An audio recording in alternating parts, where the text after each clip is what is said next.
Hello everyone, welcome to What If Issei Was Cheated by Girls and Gets Meliodas Powers with Ddraig Part 3. Before we start, please go support ZykxDragon for writing that awesome fanfic. This is the translated version I made. There will be some wrong he or she calling here because it's translated, so let me clear this. Issei is a male in this story. Fucking holy. Christmas night had fallen. Because their father was part human, the dragon children had gone with their rest of the family to the human world. They would stay in a mansion that Issei bought.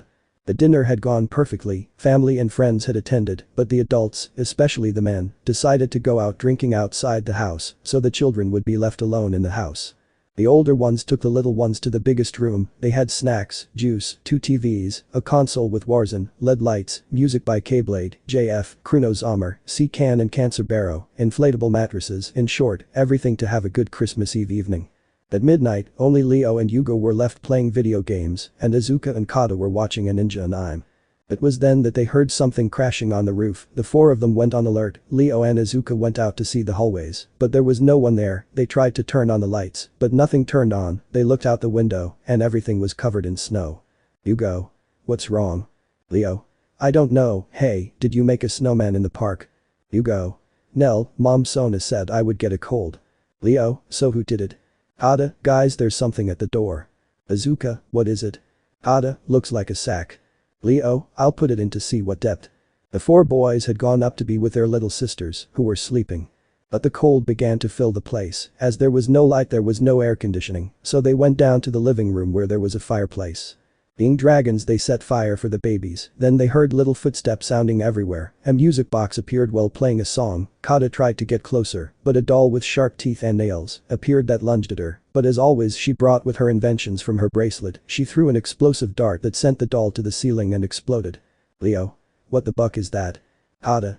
I don't know, but NMMS I almost fell. Azuka. Is it okay for us to swear? Leo. If neither of our moms or dads are present. Azuka. That's cool, that's scary like the poop face. Leo.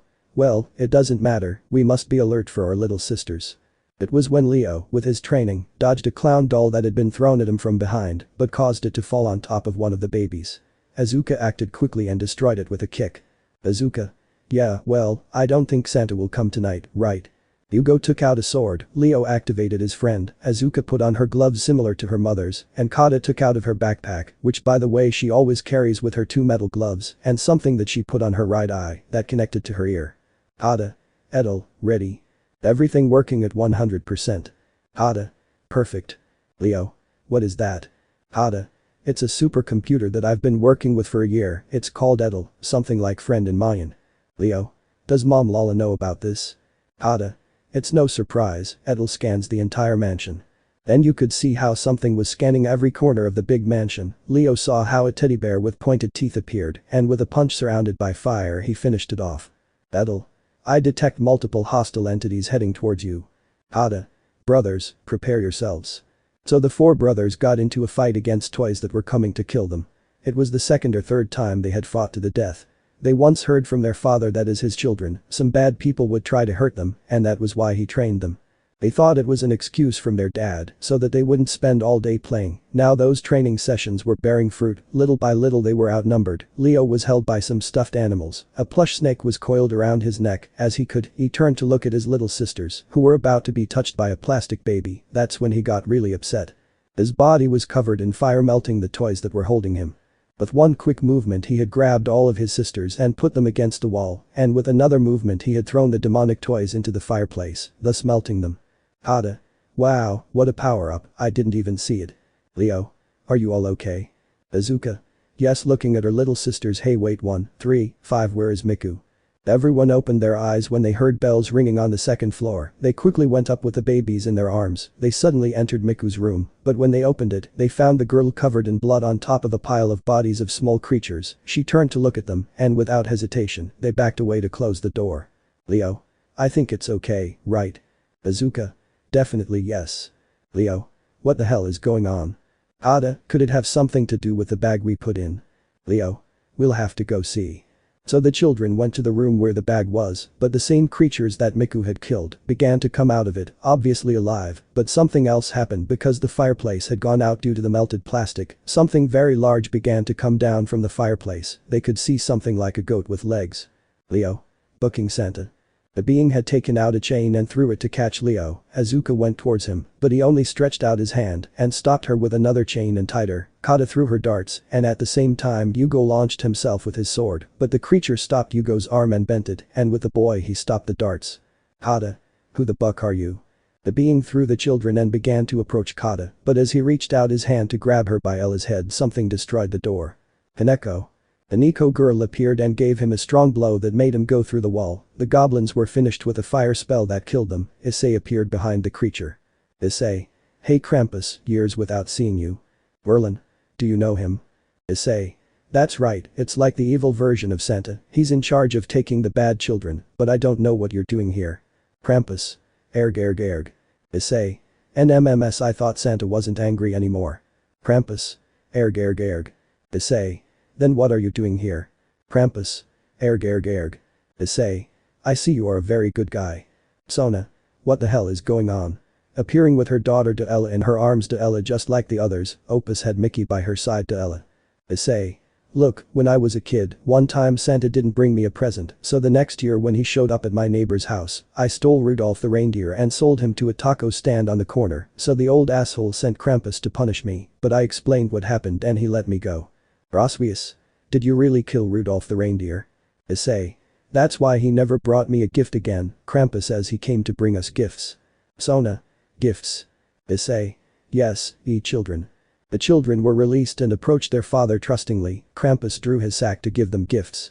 Leo was given 2 legendary weapons, which the mothers did not like, but Issei intervened, saying that they were for him to protect himself. Azuka received a necklace with a pendant that had a ruby. Yugo received a letter that was divided into 2. Kata received a monocle that she loved. Miku was given a plush toy. Baby Yuna received a small book that was tied to her hand, and when the baby touched it, it disappeared. Naomi received a pair of gloves. Krampus approached Saya and put his hand on her eyes, and the tips of her fingers shone, thus blessing her. He approached Yura and gave her a potion, putting it on her stomach. Finally Ichika received a brooch that she had put in her hair. Auka. What things are they? Issei. They are gifts, maybe little by little they will know what they do. Do you have something for me? Krampus came over and gave him a box. Krampus. Erg. Issei. Well, NMMS dude, you come with your group of evil dolls that attack our children, what did you expect? Krampus. Erg. Issei. Yeah, goodbye, Merry Christmas.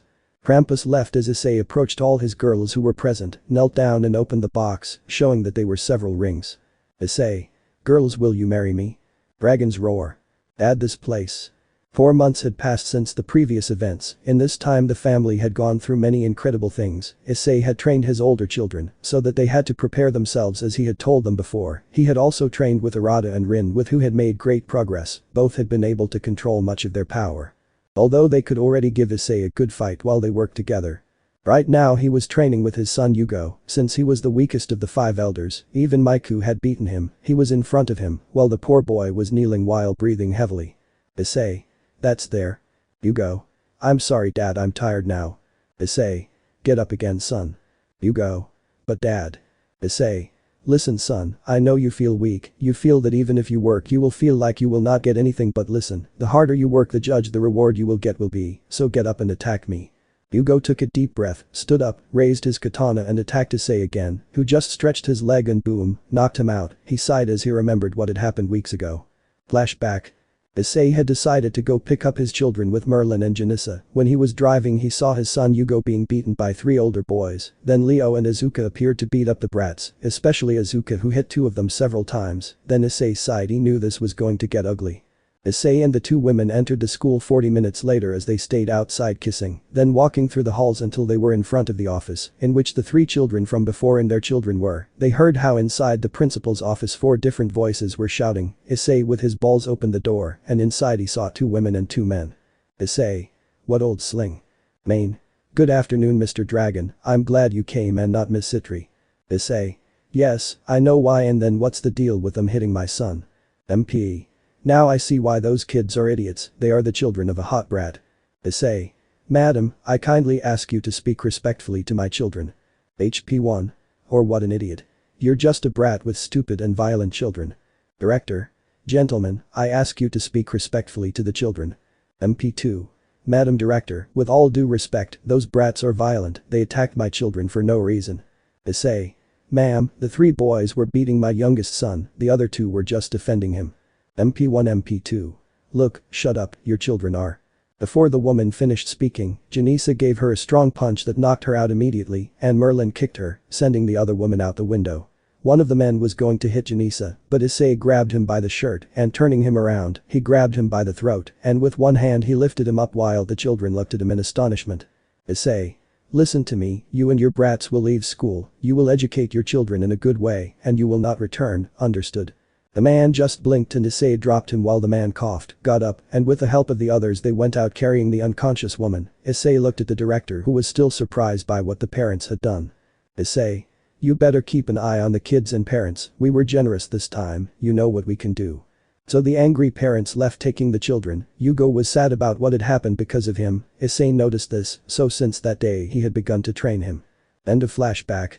Issei carried his son and took him inside his house to rest, then he went to his office to prepare some papers for the girls in his class. Until now they had risen to the top spot in the magic power they had since with Issei's classes they had learned very quickly, the only competitions they had were with Merlin's girls. He was proud of those girls, but he had to concentrate. In 2 days there would be the rating game with Serog Bale. Only a few girls could compete, since there were fewer of them. He took a deep breath to begin to meditate. He was so focused, he felt warm, calm, comfortable. He was about to fall asleep when he received a slap out of nowhere. He opened his eyes and saw Tauka. Issei. Hey, what's up? Tauka. Idiot, you were setting fire to the office. Issei looked around and everything was on fire. He stood up and cast an ice spell to put out all the flames. Tauka. What happened, Issei? Issei. I didn't know, I was meditating. Tauka. That was so crazy, Issei. Issei. Yeah, well, I'm a little hungry. Issei. Issei was scared when he heard that loud scream. He slowly began to back away, but before he could run Tauka grabbed him by the clothes to hold him back. He tried to break free, but Janisa appeared extremely angry that even her white hair stood up a little. Janisa. Why the hell did my son come home all hurt? Issei, wait honey, sorry. Yugo opened his eyes and was in his room. He looked around and was alone. He settled down to rest. He was sad for not being able to have enough power to defend himself. He had to be saved by one of his brothers as always. His father looked sad when he didn't resist his training. He saw that most likely he was disappointed in him. Now his whole body hurt. He heard his door open and his mother appeared who approached him to sit on his bed. Janisa. How do you feel, are they? Yugo. My whole body hurts. Janisa. Your father overdid it with his training, but don't worry, I've already given him a punishment so he won't do it again. Yugo. Mom, Dad is ashamed of me, right? Janisa. Of course not, they are, he loves you very much, darling. Yugo. But why does my dad train me that way? Janisa was going to speak, but Issei had come in all hurt, without an arm, toothless and bloody. Issei. Because I don't want you to be weak like I was at your age. Yugo. Dad, I'm sorry. Issei. They are not regenerating, I'm sorry, I was putting too much pressure on you, that's why I want you to come with me. Janisa looked at him a little angry, but Issei nodded. Yugo weakly got up to stand next to his father, and they left in a magic circle. They both appeared in a beautiful place, in front of them was a beautiful landscape. Yugo. Dad, this place. Issei. Son, this beautiful place is the beautiful land of dragons.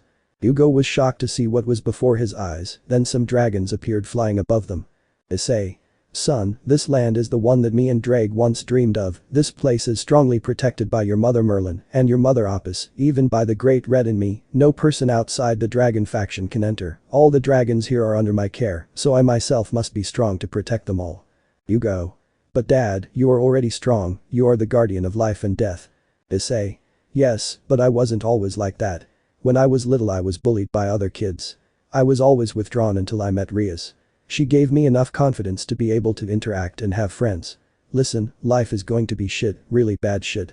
It will give you something and boom, it will take it away from you. You're going to fall again and again and again and again. But the most important thing is that you get up again. That's why I want you to be strong from a young age, so that when the time comes when I'm not here, you and your brothers can defend themselves. The dragons that live here will be able to fight back. Yugo. Do you think I can be as strong as you? Issei. No, you will be even stronger than me, so much that haha I will be jealous of you.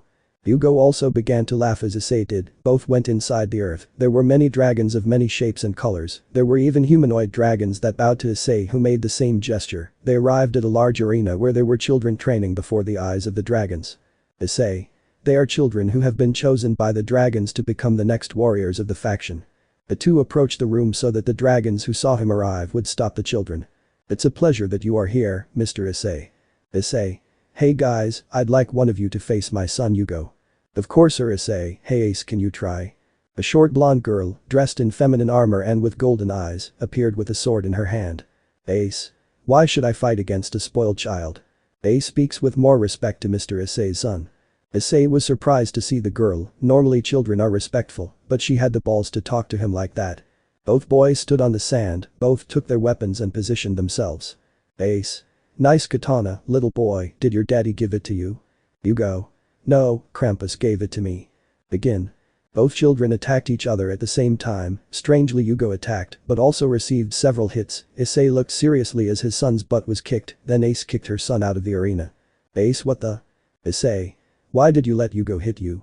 Everyone opened their eyes, they expected Issei to get angry because they had hit his son duel, but no, he was angry with his son duel. The boy straightened up, but he was smiling. Yugo. It's just that Ace is very pretty. The girl blushed when she heard that. Of course the boy was good looking, all she needed was to see her father, but no one had dared to compliment her because all the children were afraid of her. Issei. Come on Casanova, fight well and stop looking at the girl like that. Yugo laughed a little and stood up to enter the arena again, both boys were in position again. Fight. Ace was the first to attack with her sword from the side, but Yugo moved and dodged the attack to try to hit her from above, but the girl dodged it. When he wanted to hit her from behind, Yugo changed his sword and gave a side attack that the girl barely dodged, cutting her cheek a little. Yugo. Maybe I'm not that good of a sword fighter, but I can read your movements. Ace was surprised but also a little angry. Now angry, she attacked him very quickly, so much that the poor boy could not defend himself from the attacks. She kicked him that knocked the boy down, but even angry the girl was going to stab Yugo, but Issei stopped the blade of the sword with her hand. The girl gave off killer instinct but was overshadowed when Issei did it. Issei. Calm down girl, if the boy comes back with more wounds his mother will kill me. You are good at fighting, I am sure you will be a good warrior, but you will die young, releasing even more killer instinct if you don't speak to me with respect, okay? Let's go Yugo, you do a very good job here Shen, the warriors who come out of here will be the strongest. Shen. Thank you very much Issei-sama, I apologize. Issei. Don't worry, my son must learn to fight, I won't always be there to help him. Yugo stood up and walked over to Ace to shake her hand with a smile. Yugo. I would like to fight you again. Ace shook his hand agreeing to give him a rematch. Father and son left the land of dragons to reappear in Yugo's room. The place was dark, which meant that the child should sleep. While Issei was tucking his son in, the door was opened by Tauka. Tauka. We have a problem Issei. Issei. What's wrong? Tauka. It's Antiku. It's being attacked. The dragons roar. We are about to fulfill your dream. Everything was dark, he didn't know what was happening, he felt warm but uncomfortable, everything hurt, he didn't want to feel that way, he hated it, but he didn't know what to do to free himself from that hell. Don't do it. I killed you, I loved you, and still I killed you. No, you didn't do anything, honey, you loved me even though you knew who I was, I loved you too. Please don't leave me. He wanted to have her in his arms again, but she was no longer with him, she screamed and cried in pain. Issei had appeared alongside Tauka and Zenobia, they ran to what was the Antiku, but it was engulfed in flames. Issei extended his hand, but someone had appeared, they were two men wearing trench coats. Filthy ghoul, I've been looking for you. Issei. We don't have time for this. Issei and Tauka activated their Kagyun, but the two men transformed their briefcase into a Kagyun, but they had them at hand. Tauka. They are from the CCG. Issei. If I realize that, kill them, they won't even know what happened. Issei and Tauka had killed them, they put out the flames of the place, but there was no one, that was the good thing. They went up to the roof and saw that a somewhat big fight was taking place. Issei. What the hell is going on? Behind them a magic seal was formed and Riaz appeared with her queen Ella Akeno. Riaz. It's Kaneki, he got out of control. Issei just looked at her for a moment and disappeared in black flames to appear where the fight was taking place. Kaneki was now a huge monster. He had armor similar to his but black, behind him he had those tentacles, but also insect-like wings and a scorpion tail, with which when she saw him she attacked him. Issei was pierced by the tail being sent against those of the CCG who were there. Kaneki gave a loud roar, and projectiles began to be launched from his body that killed those of the CCG. Issei extended his hand, and a magic shield was formed. Issei. You better calm down or I'll have to kill you Kaneki. Kaneki just gave another roar and launched himself at Issei, who was already waiting for him. He resisted the onslaught to look into his eyes, which resembled those of a spider. Issei activated his armor, and with his Kagyun Rinkaku the tentacles and his Bikaku the 100-foot tail, and with both he gave him a strong blow that disconcerted him. Taka, Zenobia and Rias appeared. Kaneki and Issei began to fight, although Issei was faster. Kaneki hit so hard that the women could see Issei's armor crash. Issei felt his organs being hurt. With a blow with all his strength in his fist, he broke part of Kaneki's face, which he had a gloomy and furious look. Issei. Rias, do with him what you did to me during our fight holding Kaneki. Rias. What things? Issei. Use the damn dragon goddess of love. Rias agreed. Taka and Zenobia separated only to see how Rias began to expel an absurd amount of magic power. Beneath her a strange seal was formed again, and from it appeared the dragon goddess of love, in the same way that before the dragon had risen and descended swallowing Rias to whom the erotic armor from before had reappeared. In that way she attacked Kaneki who was being held by Issei. She took him by the head and thus entered his mind. I cry. Ria's armor disappeared and Kaneki's armor was slowly crumbling. Rias continued crying. Kaneki had become unconscious. Issei approached her. Issei. What happened? Rias. He has suffered too much. Issei. I thought that by joining my family he would stop thinking about everything that happened, but it seems that was not the case. Issei. You played with something you shouldn't have. Rias. You should take him home to rest. I'll take care of everything here. Rias agreed to disappear in a magic seal. Issei approached his girls. Taka. What happened? Issei. Rias was able to get him out of the trance he was in. These are not things I can mess with, after all my sin forbids me. Zenobia. What sin are you talking about? Issei. From my sin of deception to the heart. Issei snapped his fingers so that everything around him was restored, except for the agents that he himself had killed and revived the other dead people, so he could return home. Great day of Issei's fight against Serog. Announcer. Welcome to the most anticipated rating game of the year. In this epic fight, Mr. Dragon's pieces will face off against Mr. Bale's pieces. The winner will take first place on the leaderboard, so get ready. They were both on elevated platforms separated. They looked smiling. Below them was a huge arena where the pieces would face each other. Announcer. This fight will be between equal pieces, first queen versus queen, then bishop versus bishop, then knight versus knight, then rook versus rook and finally king and a pawn against king and a pawn, which was decided by the kings. It will begin soon. Everyone was looking forward to the fight. In the stands Janissa, Venelana, Aphrodite and Athena were sitting next to the children, while the babies were with their mothers. Issei. Are you girls ready? Gabriel. Whenever you want, dear. Issei. Great, Mocha, come with me. They both went out for a moment. Issei had taken her to a room where there was a pentagram and many strange symbols, plus Kata was there with a strange machine. Mocha. What are we doing here? Issei. We are about to fulfill your dream and that of the readers who have seen the Rosario plus Vampire Anime. We will separate you from the other you. Mocha was surprised by what he had told her. Mocha. How do you do that? Kata. Easy mom. Mocha. Dad will break your seal with the help of Yuanjutsu, and I with this before the other one takes your place. I will separate them molecularly with the help of science and magic. Mocha. Is that possible? Issei. Of course if they see me, I'll stop in the middle of the signal. Mocha stood where Issei had indicated while he traced Hans' seals, and Kata turned on the machine. Mocha. Will it work? Issei. Of course yes. Mocha. What if not? Kata. You would be molecularly disintegrated putting on a welding mask. Mocha. What? I didn't wait. Before he finished speaking the symbols he had begun to run through his body straight to the rosary on his chest, which when absorbing the symbols it began to crash until it exploded. When this happened, Kata launched that laser ray and thus hit Mocha who was surrounded by the energy. In it you could see the silhouette that began to be divided into two people. When it finished a light blinded them. Issei recovered and looked at two women on the ground naked. Issei. Girls. The two stood up while shaking their heads. They looked at each other and began to cry. They were finally separated. They were finally two different people. Issei appeared and hugged them making them cry on his shoulders. Mocha. The pink-haired one. Thanks Issei, you finally kept your promise. Issei. Of course, I owed it to you, now I can finally marry both of them. I'm okay too. The one with white hair. You are impressive darling, I didn't expect you to fulfill it. Issei smiled as his daughter saw that her father's clothes behind her were burned, revealing her buttocks. She discreetly took a photo and left the room. Now it's time for the fight. It should be said that the characters presented here will be slightly modified for reasons unknown to you and the author. Host. Let's start the rating game. King, send your first pieces. Sererg. Ending, it's your turn. Issei. Opus, go. The blonde with emerald eyes on Zykxdragon's part and the dragon goddess on Issei's part. I know there was no hope for the blonde, but she didn't know who Opus was, or well, she didn't imagine that she was the real one. Both women were already in the arena looking at each other. Opus still had that serious look, while the other woman had a smile. Only a beep was heard, and both began. Gusha created a magic seal in her hand from which an attack of electricity came out. Before the attack gave Opus a dome around her appeared. Now the dragon goddess created a huge seal above them, from which more than 30 fire attacks appeared. The arena was filled with this element, when the blonde was seen a little burned and with water around her.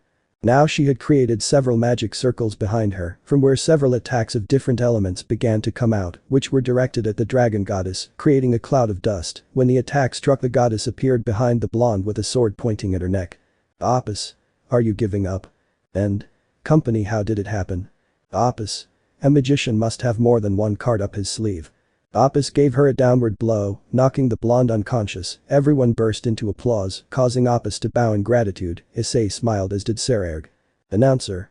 Magnificent confrontation. Kings, prepare your next pieces. Issei. Penemu, Seraphil, it's your turn, girls, to have a great confrontation. Seraphil. You can count on that, handsome. Let's go, Nimue-chan. Both girls appeared in the sand. Zykxdragon.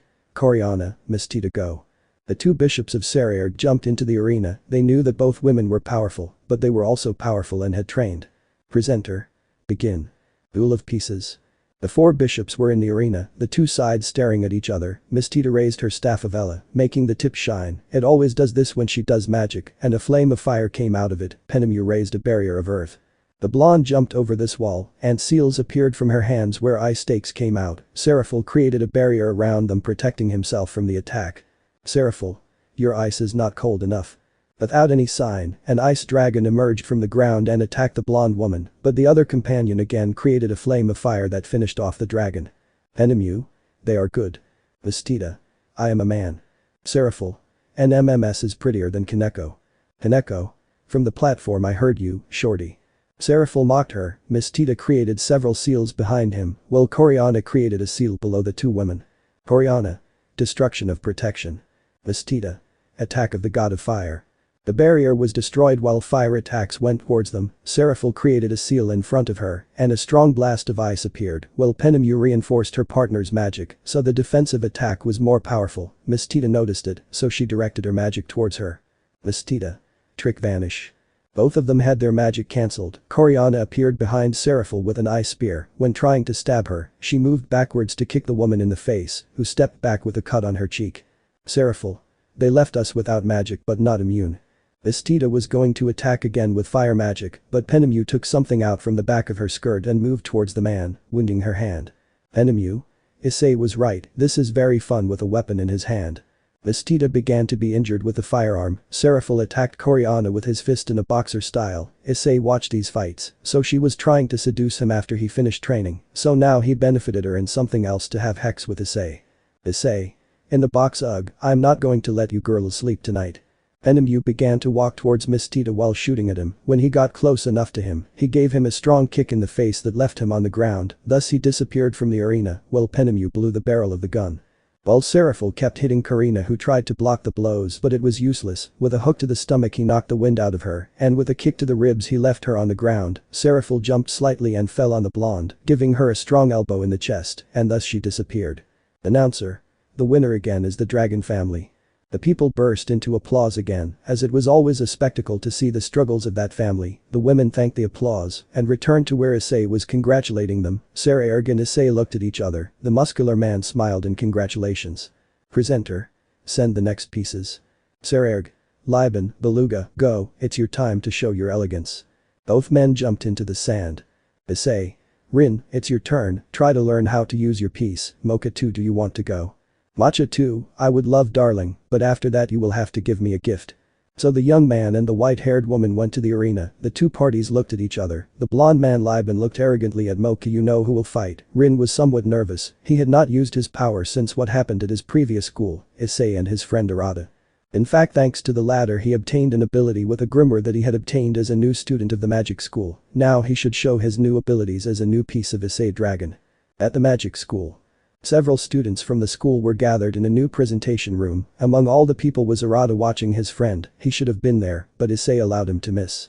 Lilith. How do you think they'll do? Arata. I don't know, but I know that my friend will surprise everyone. The red-haired woman acknowledged. A girl appeared and hugged Arata, while he just sighed with some depression.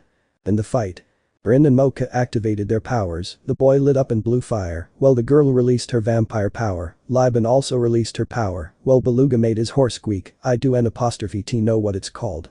Rin and Beluga disappeared in a blur of light. Both were equally fast, their weapons clashing. The man on his horse was surprised by the speed. He had only met one person to match his speed, and he had retreated. This boy did not even sweat or breathe heavily. Mocha looked at Liban, who created a magic seal in front of him and thus cast a lightning spell. Mocha with her speed avoided the spell, approached him and tried to kick him. Liban ducked, but the girl spun in the air and gave him an axe kick that did connect.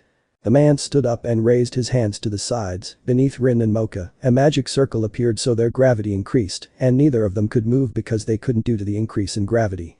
Lebanon. Now Beluga. The knight did not agree, but they had to win for Zykxdragon's honor. He moved quickly to impale Mocha and Rin, but when he did it with Rin he disappeared in blue fire, and Mocha began to her power and stood up despite still being in the gravity spell. Mocha. Idiot, I'm not just a bishop, I'm also a rook. Mocha walked as if nothing had happened, and with a quick movement she kicked the magician in the stomach, drawing blood. He also moved quickly. Liban. This is going to be more fun than I thought, spitting blood. Mocha. Come here, idiot, lifting the sleeves of her shirt. With Issei. Roswis. Do you think he wins? Looking at Issei. Issei. Of course, Mocha 1 has seen how Kaneko, Zenobia, you and I trained, so inside Mocha 2 trained as much as she could. All the women looked curiously at Mocha 2, who knew that she surely knew her skills, since they had all trained in front of her. In the sand. Liban took out a sword that he surrounded with fire. He launched himself towards Mocha, but the woman held the man's hand of Ella and bit his neck of Ella to suck his blood of Ella, so she separated from him with a kick to the chest of she. Mocha.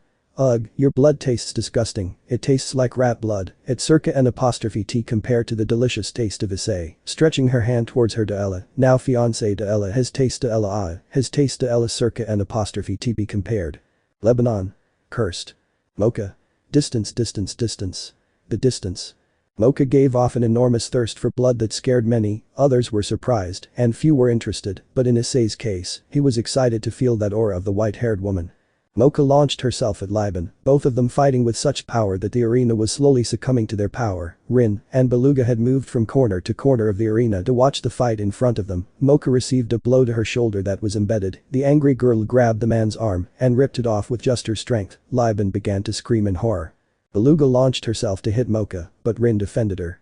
Both knights clashed their swords. The speed of both was surprising. Beluga rose in the air. In each hand a spear appeared. Several clones of the same appeared. Rin released even more fire and began to move at such speed that he created images of him. So each clone of Beluga when it touched the ground disappeared, and when the original reached the ground, he felt a hot blade on his neck. Rin.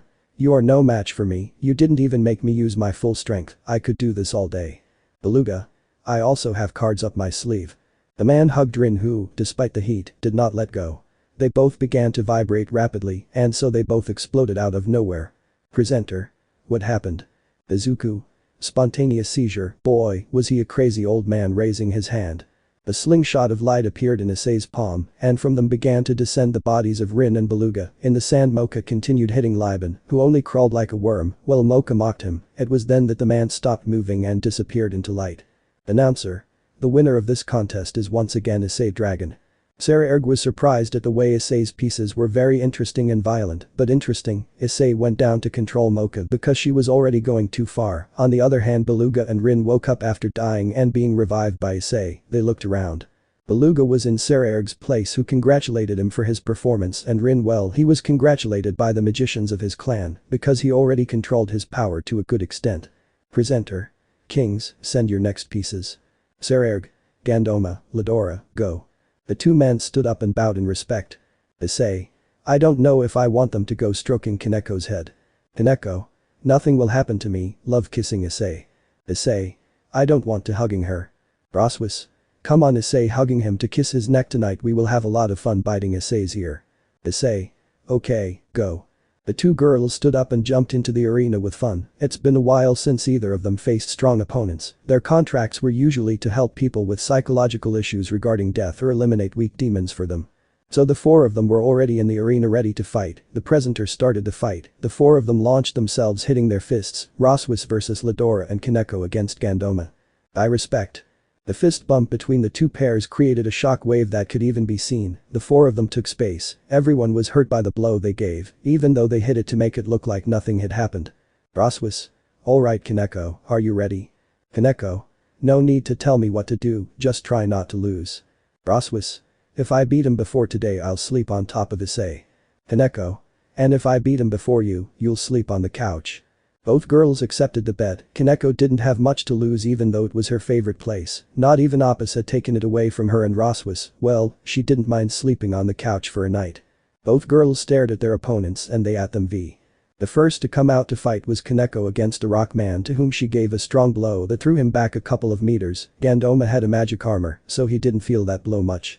He returned to Kaneko attacking her, but Kaneko activated her Nekomata appearance and held Gandoma and lifted him into the air so that when he fell, she gave him a kick in the stomach that felt him somewhat far. Both Lidora and Roswas both had a magic fight because they were skilled with attack magic. Between those attacks, Lidora was able to distract Roswas and appeared behind her, giving her a strong blow to her rib that broke her armor and her ribs. The white-haired girl flew out distracting Kaneko, who was taken by the head to be lifted and slammed against the ground. Everyone was shocked by this. Issei was being held back by all his girls, Rin and ZykxDragon, who saw that the white-haired boy was about to jump into the arena to kill his two pieces. Issei. Let me go or I'll kill him. Auka. Wait Issei, you can't go. Issei. I'm going to kill you for touching my girls. Roswas stood up and saw Lidora going towards her, but when he was within reach of her she stopped him. The man was held by a strange technique of Roswas. Roswas. Now Kaneko.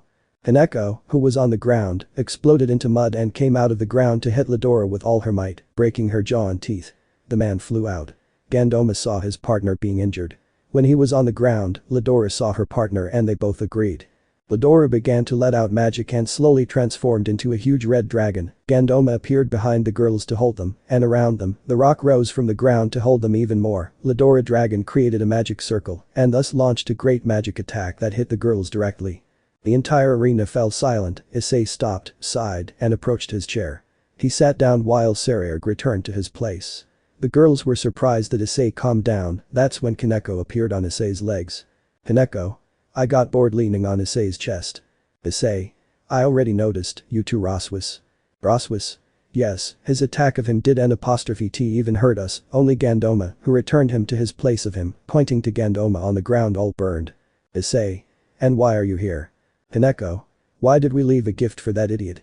In the arena Lidora left her transformation but heard a beep. She looked below it and there was a sphere with a light that made. Hi. P. P. P. P. P. P. P. P. P. P. P. P. P. P. P. Boom V. The whole bucking arena had exploded. People protected themselves because the explosion had destroyed the containment barrier. In the stands Kata was happy. Her bomb had worked just as she had expected. Issei and the girls were scared by what had happened. Even Kaneko, who had left, did not expect the explosion to be so big. Issei. They went too far with that. Kaneko. I didn't think it would be an explosion like that. Issei. How did they get a bomb like that? Roswas. We have the Kata. Issei. We have to see the things that girl does. Bala. Definitely. In the stands. Battle. Mrs. Kata, your parents are planning to check your laboratory. Kata. The chameleon code begins. They must not know about the magic atomic bomb shrinking to whisper into a watch he had. Battle. Understood madam. Another thing. Kata. What's going on? Battle. The goddess Athena was listening to us. Kata turned her gaze meeting the gaze of the goddess Athena, who looked at her seriously. Athena. I think we should talk to your father. Kata. I shit myself. Back with Issei. Announcer. Victory goes to Mr. ZykxDragon. The people applauded because even though the explosion almost killed Lidora, he was the last one left in the arena so he won. Issei accepted defeat, but there was something that was bothering certain girls. Kaneko. Win. Roswas. You're stupid, you were the first to arrive. Kaneko. Are you stupid? You were the hitch who decided to take the attack and leave the arena. Roswas. Go book yourself, you got punched like a hitch. Kaneko. What did you call me? Roswas. Hitch. Kaneko got angry and threw herself at Roswas, who hit her, and they both started fighting, while Issei watched them while taking photos. Zenobia. Shouldn't you separate them, idiot? Issei. No, I already got hard when I saw them fighting like that. Seraphil. You are a son of a hitch. Both continued fighting. Between their fight collar and to the stands where they continued fighting, Kaneko pulled out a chair and threw it at Roswas, while the white-haired girl broke it in half. They continued fighting until they broke through the wall of the arena where the event was taking place. Announcer. Yes, seeing what happened, we will take a 1-hour break. Tell Issei that he will have to pay for everything. Speaking to an employee. Issei. From his place, Issei showed him the finger and disappeared in fire while his girls were embarrassed. In a bar. Issei was sitting at the bar being accompanied by Rin. Both of them were drinking juice, Rin because she was a minor and Issei because he hated it when his girls scolded him for smelling like alcohol, so they both drank without any problem. Issei. Kaneko's fight with Roswas was a bit of a mess. Rin. Well, it was really bad. Was it worth it that they charged you for what happened? Issei. It was worth it. Waitress. Gentlemen, the tournament is about to begin. I think it's time for you to go fight. Issei. Yeah, Rin pays. Rin. How much is it? Taking out his wallet from him. Waitress. It's 4 obols. Rin. Very well, giving the coins. Waitress. Taking the coins, come back soon, handsome. The waitress went to serve other people while Issei looked at Rin. Issei. What? Rin. So what? Issei. Why didn't you flirt with her? Rin. Was he flirting with me? Issei. Damn, you idiot, don't tell me you're gay. Rin. What? No, it's just that I was with someone a while ago and I don't want to go through the same thing. Issei. I understand taking his chance from him, let's get back to the game. They both left the establishment. In the sand again. Announcer. We are here again, ladies and gentlemen, the fight between two demonic houses. Now we present the last fight, ZykxDragon against ZykxDragon. Both kings stood up to look at each other in the eyes. ZykxDragon jumped into the arena with his pawn, while Issei had to carry a piece with the same value. Issei. Looking at the host, how much is ZykxDragon's pawn worth? Presenter. It's worth 4 pawns. Issei. Perfect, Kuroka, are you coming, darling? Kuroka. For my perfect love, approaching Issei to hug him and get tangled in him. Issei disappeared in fire to appear in the arena, both looking at their opponents. Presenter. Get started. ZykxDragon. Is there a list, Issei? Issei. Of course, Kuroka, take care of the pawn, Issei and Bale. It's a pain to be writing his name disappeared in a blur of speed, appearing in the middle of the arena, colliding their fists with such force that they created an expanding slingshot that Kuroka and Regulus, who by the way is the pawn, barely hardened. Issei. You have strength. Bale. You too. Issei. I would like to know why you don't use magic. I can't feel any of it coming out of you, that scares me a little, to be honest. Bale. Show me how rude you are, Issei. Both began a fist fight, both demonstrated enormous strength. Compared to Bale, Issei was weaker because he used magic to reinforce his arms and legs. Both held each other's shoulders and gave each other a headbutt that bewildered both to fall to the ground. On the other hand, Kuroka and Regulus fought by throwing spells that collided with each other. Both moved around the arena, evading the fight between Issei and Bale, as well as their attacks on each other. Both saw how their kings collided their heads. They were ashamed of how they fought like little children. Kuroka. They look too much alike. Regulus. You're right, do we wait until they need us? Kuroka. Yes, we are not going to waste our energy. They both sat on the ground to watch as Issei and Bale got up and continued fighting, where they began to handle each other like children. Kuroka.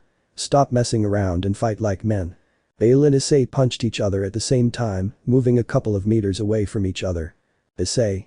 You continue to surprise me, Bale. You can keep up with me as if nothing is wrong. That is more than surprising, although something intrigues me. Is it because you are so strong that you do not have magic? Bale.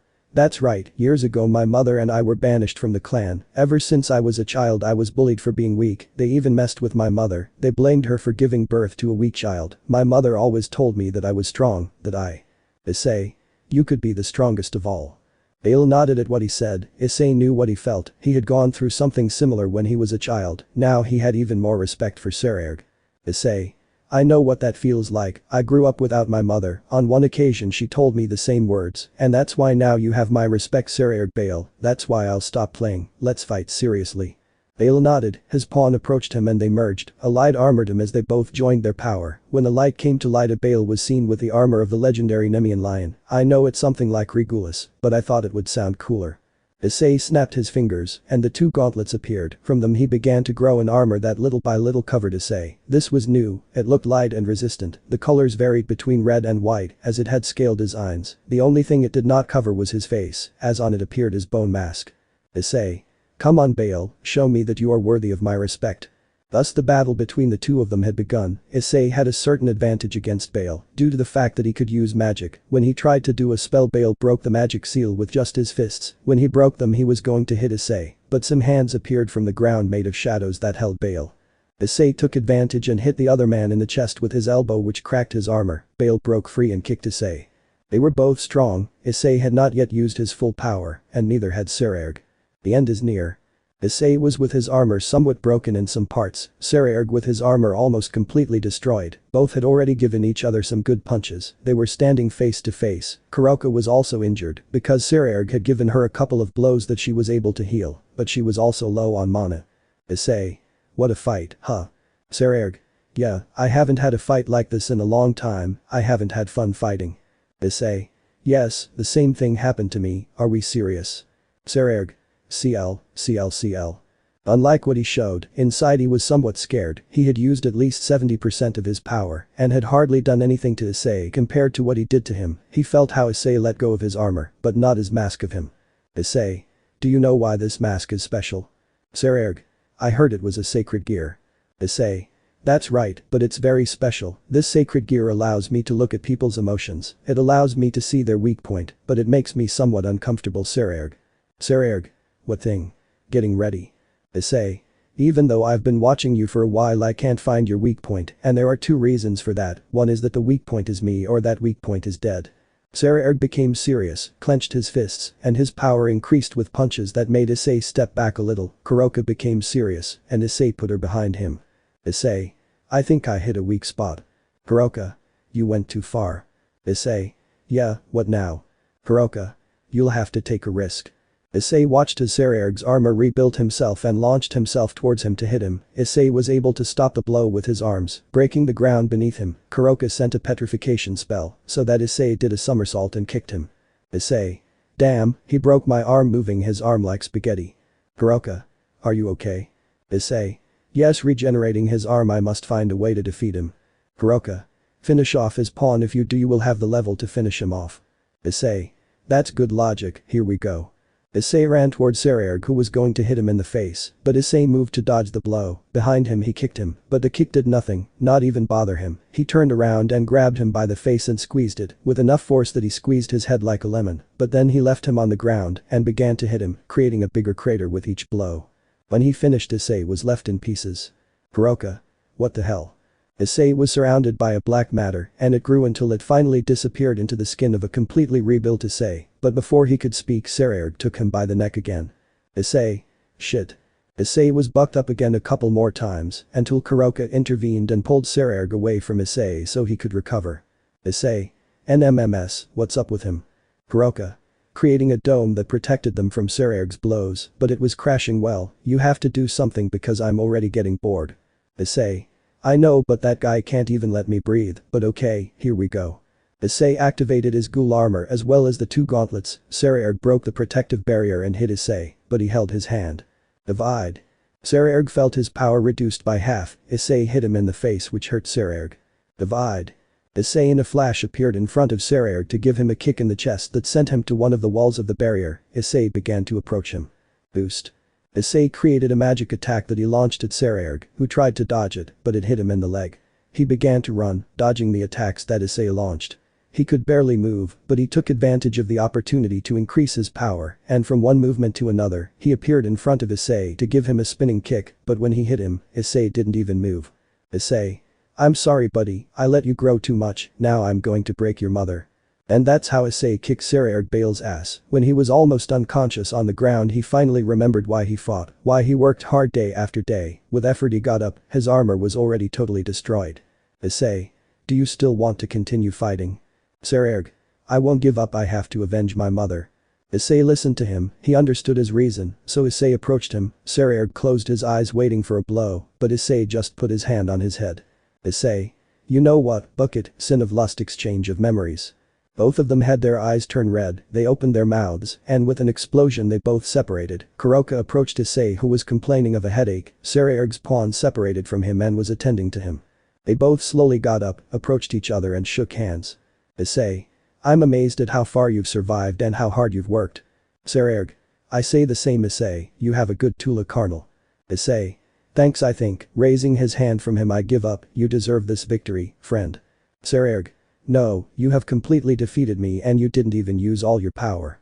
Issei. And you neither. Hiroka. Yes, they love each other and everything separating them, but let's go, you already gave up, and Ddraig lost everything, right? The people watching this stood fighting up and started applauding, as the king had surrendered, the other had won completely by check, but after they walked 2 steps both Issei and Ddraig fell face first into the ground. Days later. Issei opened his eyes, he was in his room, he sat up in his bed and was bare-chested, with traces of lipstick and a few bites. He got up, he was all numb, sore. He went down to the kitchen meeting to maid. Sir, approaching him to help him, would you like me to serve you something to eat? Issei. Yeah, I don't feel very well. Maid. Right away, sir. Issei waited while trying to relax his muscles because for some reason they hurt. The maid appeared with a plate with meat, salad and beans, but when he tried the salad it tasted disgusting, making him spit it out. Maid. What's wrong, master? Don't you like me? I'll bring you something else right away, a little scared. Issei. No, calm down, taking her by the hand. It's just that, I need to eat human flesh. Maid. Well, I'm a Valkyrie, a heavenly being, so. Issei. Please, I can't use magic with how hungry I am. The maid looked into Issei's eyes and nodded. She removed the fabric of the dress she was wearing on her shoulder. Issei looked at the meat and her mouth watered. He immediately took a bite. The maid just clenched her teeth trying not to scream. When Issei had the bite of meat he felt his muscles relax. Issei. I really needed it, thank you very much, reconstructing the maid's flesh. Maid. It's nothing, master, I am here to serve you. Issei looked at the maid and kissed her. She returned the kiss. It tasted like blood, but it still raised the tone. Issei lifted her dress and caressed her butt. They were about to have sex when they heard a voice. Izuka. Dad, where are you? Issei. Leaving the maid. Daughter, what's wrong? Covering the maid who was fixing her clothes and wiping her mouth. Izuka. My mother's asked me to take care of you and not to leave you with the maids. Issei. Ito, seeing how the maid blushed. I just woke up and I was hungry. Do you want to go eat in the city, daughter? Izuka. Sure, let's go, dad. Issei said goodbye to the maid and together with his daughter they left. They appeared at the Antiku restaurant. They went up the stairs and entered the cafe. They sat at a table so that a chubby man with a smile approached them. What do you want today? Issei. Can you bring me the special with a toy and my daughter a chocolate cake with a glass of milk? Right away. Izuka looked at her dad, noticing that he now had a white sweatshirt on. Izuka. My brothers are training day and night. Kata doesn't leave her laboratory. My mom started preparing things for her wedding. Issei. That's true, and your daughter? Why don't you train? Izuka. Well, I don't feel safe, dad. I'm the daughter of the most powerful demon. Everyone expects me to match your power. Leo never stops training his magic. Yugo goes to the land of dragons almost every day. Miku is even now learning to control her dragon power. Issei. And now you feel weak? Izuka. Yes, my brothers began to have great abilities and I. Issei, and what do you have, daughter? Izuka. I feel like I have no magic, I have nothing. Issei. Of course you have something, but you still haven't found it. You must train, daughter. Do you remember Ddraig Bale? Izuka. No. Issei. He doesn't have magic, his clan banished him, and despite that he found a way to be strong. You are my daughter, I wasn't always strong, remember that effort surpasses untapped talent. Your brothers take advantage of their talent, so you find a way to have some talent. Here you go, placing the orders on the table. Issei. Thanks, watching the waiter leave. Eat, we'll go to a special place. Izuka agreed. When she tasted the cake her mouth watered. It was the most delicious cake she had ever tasted, so she wanted to enjoy it as slowly as she could. She saw how her dad ate something that disgusted her, so she concentrated on her cake. When they finished, Issei paid and they left. Going down the stairs, Issei created a portal and they went through it. When they were on the other side they were in the land of dragons. Izuka. What are we doing here, dad? Issei. This is where you will train. Every day after school, one of your mothers will bring you, along with your brother Yugo. Now follow me. Izuka followed her father as they walked through the mountains. They walked for almost 2 hours. Finally they had reached the top of a mountain made of pure rock. Izuka had thrown the rock, but heard a metallic noise. Izuka. Where are we, dad? Issei. We are in the electric mountains. As you know, each dragon can magically control some element. Izuka. Oh, that's right, you control all the elements, right, dad? Issei. That's right, your brother Leo already controls the fire element and is with the wind element. Yugo controls the wind and is now with the water element. Miku has the metal element and wants to use fire. Izuka. But my magic reserves are too small to control all the elements. Issei. Then control one, but control it better than anyone else, better than anyone else, be a one-trick pony, a trick so amazing that others don't give a damn about doing it. Bazooka. And the element you want me to use is. Issei. The lightning element is one of the best elements, if you control it you will be unstoppable, you will be the best of all. Bazooka. Will you train me? Issei. I will do my best. The first thing I want you to do is create electricity. It's easy, your mother is electrical affinity, and following the rules of biology as well as magic, you can also control her joining her hands, so that when he separated them, they were connected by an electric current. Bazooka. Wow, that's what I'm supposed to do. Issei. Yes, you just have to concentrate, let your magic flow, control it little by little, tell it what to do, and doing it again. Wow, everything is ready. Bazooka was training for hours, Issei watched her, gave her advice and other things. When night fell they both returned. When they were at the house Bazooka went to take a bath. Since she had traces of metal dust, Issei sat on the couch to watch TV, but all the girls appeared when they saw him and jumped on him, causing him to fall backwards next to the couch. Issei. I'm glad to see you girls too. Sona. You were unconscious for 2 weeks, we figured you would wake up sooner. Issei. Yes, I didn't imagine that, but I think I had certain problems like a ghoul, but I'm better now. Kaneko. Smelling it you smell strange, you smell like another woman. Issei. It must be because of the meat I ate, remember that I must eat human flesh. Kaneko. Well, do you want us to show you the arrangements we're making for our wedding? Issei. Yes, but how about you show me tomorrow? Today I want to rest between your breasts so let's go to bed. Issei went to his room to be able to sleep. He lay down on the bed while the girls undressed and lay down in the same way. The bed was now bigger since they all slept next to him since he became unconscious. Issei. Are you looking forward to the wedding? All. Of course yes. Hearing everyone talking at the same time, they began to laugh with Issei. The boy extended his arms and they all hugged him as best they could. Issei. I know you want to talk about the arrangement so go ahead. The girls smiled when they got what they wanted. Encapsulating memories. It was morning, Issei got up reluctantly, there was only a month left for the wedding. The white-haired man was taking a shower when he heard the door opening, so he could see ZykxDragon, who hugged him upon seeing him. ZykxDragon. Today is the graduation, right? Issei. That's right, those girls have tried very hard. ZykxDragon. What will happen to the boys? Issei. Both will also graduate but will continue training, both need to be stronger. ZykxDragon. Are you in the mood? Issei. For you always beautiful. ZykxDragon jumped on him to hug him with her legs. Issei took off her underwear, tearing it, and suddenly he penetrated her. Before, ZykxDragon was very shy to have relations with him or with girls, but over time she had gotten used to it. Now she asked him whenever she wanted, whether at school or when they were at home. Issei penetrated her hard, ZykxDragon moaned loudly, but then she felt a tongue enter her anus. She was surprised, but saw a pair of hands holding her buttocks. ZykxDragon. Why do you always do that Mocha to the white-haired one? Mocha. Leaving her I thought you liked her. ZykxDragon. Forget that, continue. The three of them were doing their thing and didn't notice the other girls coming in and starting to shower. When they reacted, Issei greeted each of his girls with a kiss. He left ZykxDragon so she could shower. He sat down in the hot springs in the bathroom. Kaneko appeared sitting on his right leg and Apis on his left. Issei. It feels good to be like this, right? Kaneko. Yes, it's quite. Apis. I like being like this, it's better than the cold I felt in the dimensional gap. Issei. Just 1 more month and you'll officially be my wives. Rem. By the way, darling sitting next to her you have a lot of things to see and sign. Issei. But I told them they could buy anything they wanted my loves hugging her. Sona. Yes, but large purchases must be accepted and signed by the owner of the credit card. Issei. NMMS, well, then tomorrow I will go and we will pay everything. The girls agreed to what Issei said. They went down to breakfast when they had finished getting dressed. When they were at the table Issei had gone to the kitchen because he liked to serve his girls, but the maids already had the food ready. Issei thanked them all and returned to the dining room. The girls looked at him smiling. At the Magic Academy. Issei looked in front of him at his students who had learned from him for months. They now had an incredible level of magic. The principal had told him that they were the worst students in the entire school. Now they were the best. One by one they passed in front to receive the recognition of graduation from the magic school. When they all passed, everyone applauded them.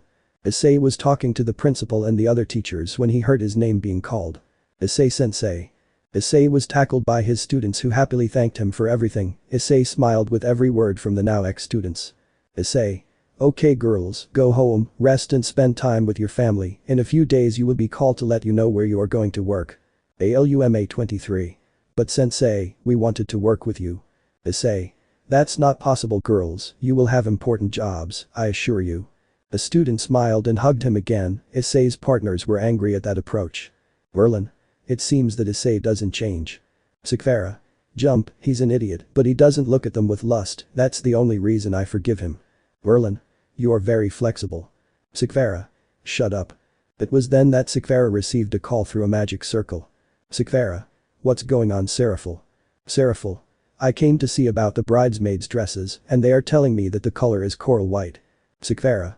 No, it had to be blood red, that was the color we ended up with. Seraphil. I know, that's why I'm calling you. Sona also had problems with the dresses. Sakvara. I'll go right away, hanging up. Let's go, Merlin, we have things to do. Both of them left while Issei continued talking to his students. When they left he looked for his partners but did not find them. He entered the academy to resolve some pending paperwork. He walked through the halls after leaving the papers. It was when he heard a voice. Issei. Issei turned around to see Riaz, who smiled upon seeing him. Issei. Riaz. What are you doing here? Riaz. I've been looking for you for weeks, I couldn't find you anywhere. Issei.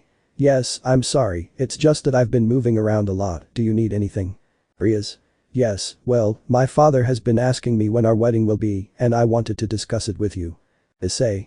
It's just that our wedding will be in a month, I thought the girls had told you. Riaz. No, they didn't tell me anything, I thought they were still discussing that.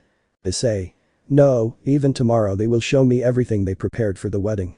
Riaz felt bad hearing that, her chest hurt, how come they hadn't informed her about that? Issei looked at her with some pity when he saw how she lowered her gaze. Issei. Look, they hold a grudge against you for everything that happened, in fact they are against us hunting each other down, so we'll do this, taking her hands from her. How about we get married in 2 months? Riaz. Really? Issei. Yes, only if you want. Riaz. Yes, I do. Riaz hugged him. Issei felt nostalgic feeling her, Riaz felt the same, and without either of them feeling it they were already kissing. The kiss was soft, they remembered those times when they were boyfriends, when they loved each other. Inside them something was reborn, that need to have each other again, little by little. They went to the room that Issei had in the academy since on some occasions he stayed to sleep. Both continued kissing, the kiss increased in intensity, and with that they took off their clothes. Issei leaned on Riaz to kiss her neck, he decided on Riaz's black headband. Issei. You're still beautiful looking at her. Riaz. Now I'm embarrassed to show you my body sadly. Issei. I no longer hold a grudge against you, there is no point in doing so, I will accept you, as long as you do not doubt our relationship again, caressing Riaz's cheek. Riaz. I won't do that stupid thing again. Issei kissed her again, he remembered the taste of Riaz's lips very well, because he had been addicted to them since the first time, but when Issei began to lower Riaz's underwear, she stopped him. Issei. What's wrong? Riaz. I am sorry, I can't forget what I did with. Issei kissed her again, and while he was kissing her, he put his hand on Riaz's head to softly whisper. Issei. Sin of lust encapsulated memories. Issei gathered all of Riaz's memories from the first time he saw her acting weird until this moment. He erased everything that had happened, he wouldn't remember anything at all. When he stopped kissing her, she looked at him confused, because now his hair was a different color, and he was taller than before, in fact he was even more muscular. Riaz. What happened, Issei? Issei. Nothing, beautiful, just that. Well, it seems you wanted to do it with me. Riaz. Huh. Blushes. I thought you were with a Ken or. Issei silenced her with a kiss, caressed her cheek and left her to look into her eyes. Issei. Listen, Riaz, it doesn't matter if there are more girls, you will always be the first one to take over my heart, the first girl I kissed, my first time, the one who showed me the first breasts in my life. Smiling. Riaz smiled as she began to cry. Riaz. Issei, I was going to. Issei. It doesn't matter what you were going to do or what you did, what matters is what you do with me by my side. Riaz. Why is your hair a different color? Stroking her hair. Issei. I think I have a lot to tell you, beautiful. Of the preparations. Issei had a lot of things to do today. Yesterday he had given Riaz false memories, making her feel displaced by the others out of jealousy, but she was very happy that Issei loved her even more than before. Too bad he didn't. I don't know the truth, and neither did you. Issei had to go with each of the girls to see the preparations, so each one would have some time with him. The first was Kaneko. They both went to a bakery which had a cat logo, because it was the store that Issei had already bought and financed her bakery as she wanted. Kaneko. I ordered a serving of 700 vanilla cakes, 560 chocolate and vanilla cookies, 350 choco flans and 156 cakes. Looking at the list. Issei. Wow, that's a lot of sugar, what was the cost? Manager. 2 million. Smiling. Issei. Yen. Manager. No dollars. Issei. What? Hey love, why so expensive? Kaneko. Well, the ingredients we will use will be foreign, the labor and packaging is a lot of money honey. Issei. Yes but. Kaneko grabbed Izuku's cheeks and gave him the face of a recently scolded kitten. Issei. Ash, it's okay taking out his checkbook. Next was Sona who was in charge of the wedding dresses, although it was bad luck to see the dress Issei had to pay since the dresses had been made to measure. Issei. So, how many dresses are there? Sona. Come and get dressed. Issei. They will look beautiful in the dresses. Manager. That's right, one of the best wedding dress designers in France came to design each dress with his own hands, so I assure you that you will have the best of the best. Issei. How much will I have to pay? Manager. It's doing the math $256 million. Issei. What? With that price I expect him to also give me a dwarf who fights with a duck. Manager. Sir, I assure you that they will be the most beautiful dresses you have ever seen, and you will only get married once. Issei. You're right, very good taking out his checkbook. Next were Tsubaki, Zenobia and Roswis, who were in charge of the decorations of the place where the ceremony would take place. Roswis. Holding up 2 ribbons, which one do you like best? Tsubaki. I like coral white. Zenobia. I like bubblegum color. Issei. I swear I only see white and blue. Ddraig. Bear it brother, bear it. Issei watched as the 3 women finished choosing until he had to go over to pay. Manager. It's 34 million. Issei didn't even complain anymore, he just took out his wallet, even though it hurt him to have to pay so much. When they left the store the women hugged Issei who almost wanted to cry. Then it was Tauka and Gabriel's turn to choose the place where the wedding would take place, both looked at different places, they were sitting in a fountain in a park. Issei approached them with ice cream and sat in the middle of both of them. Issei. Poncho Villa with his 2 old women on the shore. Tauka. Don't be Issei. Issei. What's wrong? Come on, tell me, where do you want it to be? Gabriel. We both like this one, showing her his phone. Issei. Cabo San Lucas, Baja California, Mexico. Tauka. Yes, it is a very beautiful place. Issei. I see, do you want me to reserve an entire hotel? Gabriel. It's the best, there will be many guests. Tauka. Around 500. Issei. Now I understand, they are few in my opinion. Gabriel. Yes, but we only want those closest to us to come. Issei. Very well then, let's go. Issei finished with them and went with the others. He spent the whole day going back and forth, sending invitations, choosing the drink, trying the food, talking to the godfathers and many other things. By night the girls were gathered in the living room. Sona. We finally have everything ready. Athena. Wow, that was a lot of things. Hiroka. I'm worried that Issei spent so much money. Zenobia. Yes, I thought the same thing. Sakvara. Well, it's his fault for wanting so many wives. Kaneko. Yes, but you were the one who decided to go all out with so many expensive things. Sakvara. I came from one of the best families and I wasn't going to accept anything that wasn't what I was used to. Aphrodite. I would have settled for anything, I love Issei, and even if I married him in Las Vegas I would be happy. They all agreed with what the goddess had said except for Sakvara, who got angry. Sakvara. I still don't understand why they keep accepting him even though he's a womanizer. Kaneko. That's how he is, he's always been like that. Merlin. I don't care, even though he is always chased by beautiful women, he has never betrayed us. Roswis. He may be a pig, but he is a decent pig. Ganesa. I thought you had already gotten over that. Mocha 1, personally I had already seen Issei being the same, I don't see any problem. Aphrodite. Maybe you don't love Issei, looking at her while one of her eyes changed color. Enemu. Of course she loves him, she just acts tough like Tauka and Sona. Seraphil. He's right, if you love him, hugging Sakvara from behind. They all smiled as they watched Sakvara blush and get upset, Seraphil swinging on her until the heiress exploded. Sakvara. Of course I don't love that idiot, I'm only marrying him to raise the status of my clan, who wants to marry him? He's conceited, perverted, jealous, an idiot, and he thinks he's too much when he can't even pay for a simple wedding, and you're idiots for marrying someone who pretends to love you. Seraphil had released her, everyone was silent, no one spoke. Rem was stunned to see how Issei was standing behind Sakvara. Seraphil walked back a few steps, but hit her back with something. She turned her head and found herself with Issei. Issei. Maybe you're right, Sakvara. She trembled upon hearing Issei's voice, turned around and met Issei's cold gaze. Issei. Science says that humans love with the brain and not the heart. The heart is the most important organ, that is why we say that by giving it we give everything, but can I tell you the truth? Magical beings do love with the heart. Issei took off his shirt to show his naked torso. He brought his hand to the height of his chest where the heart is located. He put his hand in that place, and that part opened as if it were a gate. Inside there was nothing. Merlin. Issei, you. Issei. I lost my heart. That day when I was about to die, I performed a magic spell that Meliodas showed me. The dragon's roar was how we named it. The dragon goddess of love is one of the most powerful, and for doing such an act with my feelings she cursed me. I obtained the sin of betrayal. That sin prevents me from having a heart with which to love. They were all silent, none of them said anything, they just waited for Issei to speak. Issei. I know I'm an idiot, but I don't care, raising the status of your clan. Not only will you raise mine, who would marry me? Only the women who truly love me. I'm conceited because I have the power to be, jealous because I was betrayed once and almost died. Can't I pay for a simple wedding?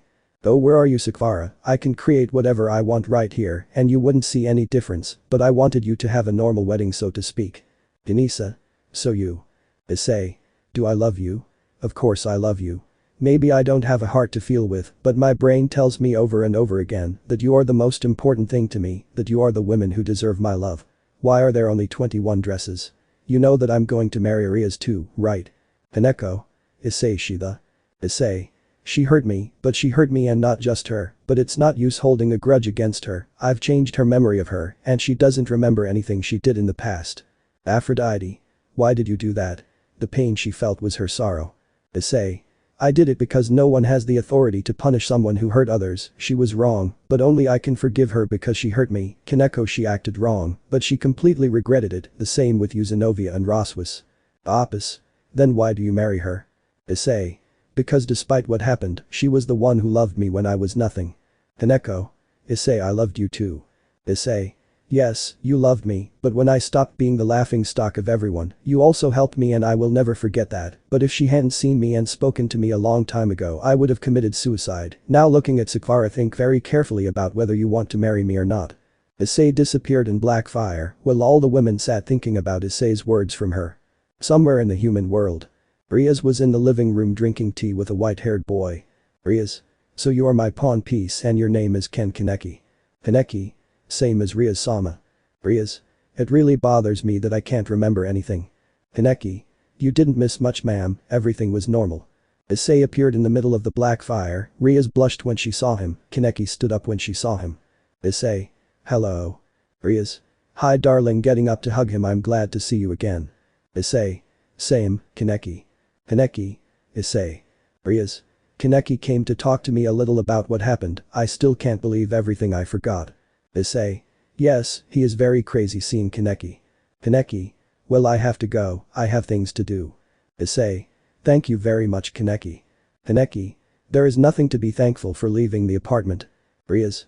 Come, taking him by the hand. I've seen some things for our wedding. I haven't been able to see any of the girls, so I'd like you to see some things. Issei. Teach me. Sitting at a table next to Riaz. Riaz. Look, taking out several magazines during the morning and afternoon. I was looking at some wedding planning stores and I found one that I really liked and it's very cheap. The wedding dress is very pretty. Taking a magazine to open a specific page, it's white like all of them, but you have some embroidery that I can choose from and I would like some lotus flowers. Issei. Like the first flower I gave you? Riaz. Yes, I love those flowers. They also gave me food samples and I like the Mexican dishes, enchiladas, empanadas, gorditas, tamales and the famous mole.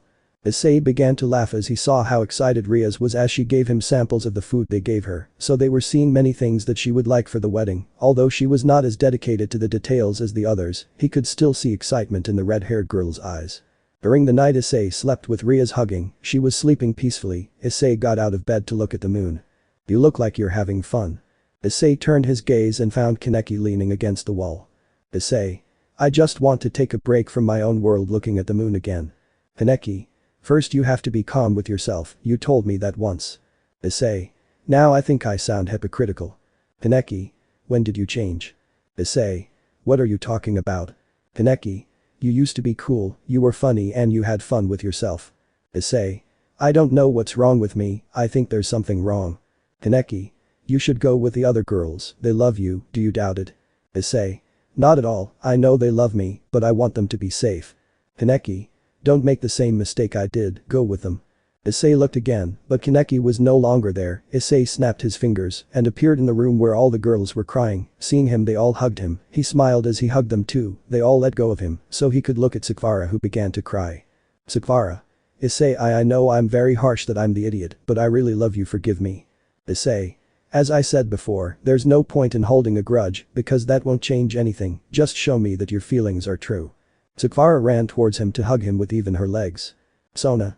We will contact Riaz and we will include her in the wedding. Issei. Don't worry about that, she already has things sorted out, although now the problem will be, when will we all get married? The wedding part 1.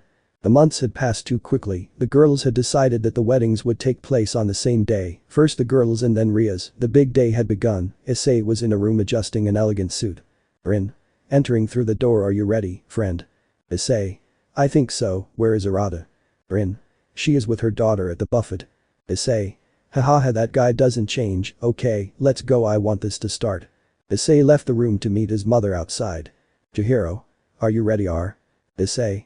Yes, mom. Chihiro. The wedding will start in 5 minutes, so let's go to the altar. The wedding would be held on the beach that the girls had wanted. An entire hotel had been reserved for the wedding. Issei left and went to the altar where God was because he would be the one to marry them. The bridesmaids would be the girls' mothers, Issei's mother, some girls, and on Issei's side were Arata with traces of food, Rin, Azazel, Surziches and Mikkel, but they were not there yet.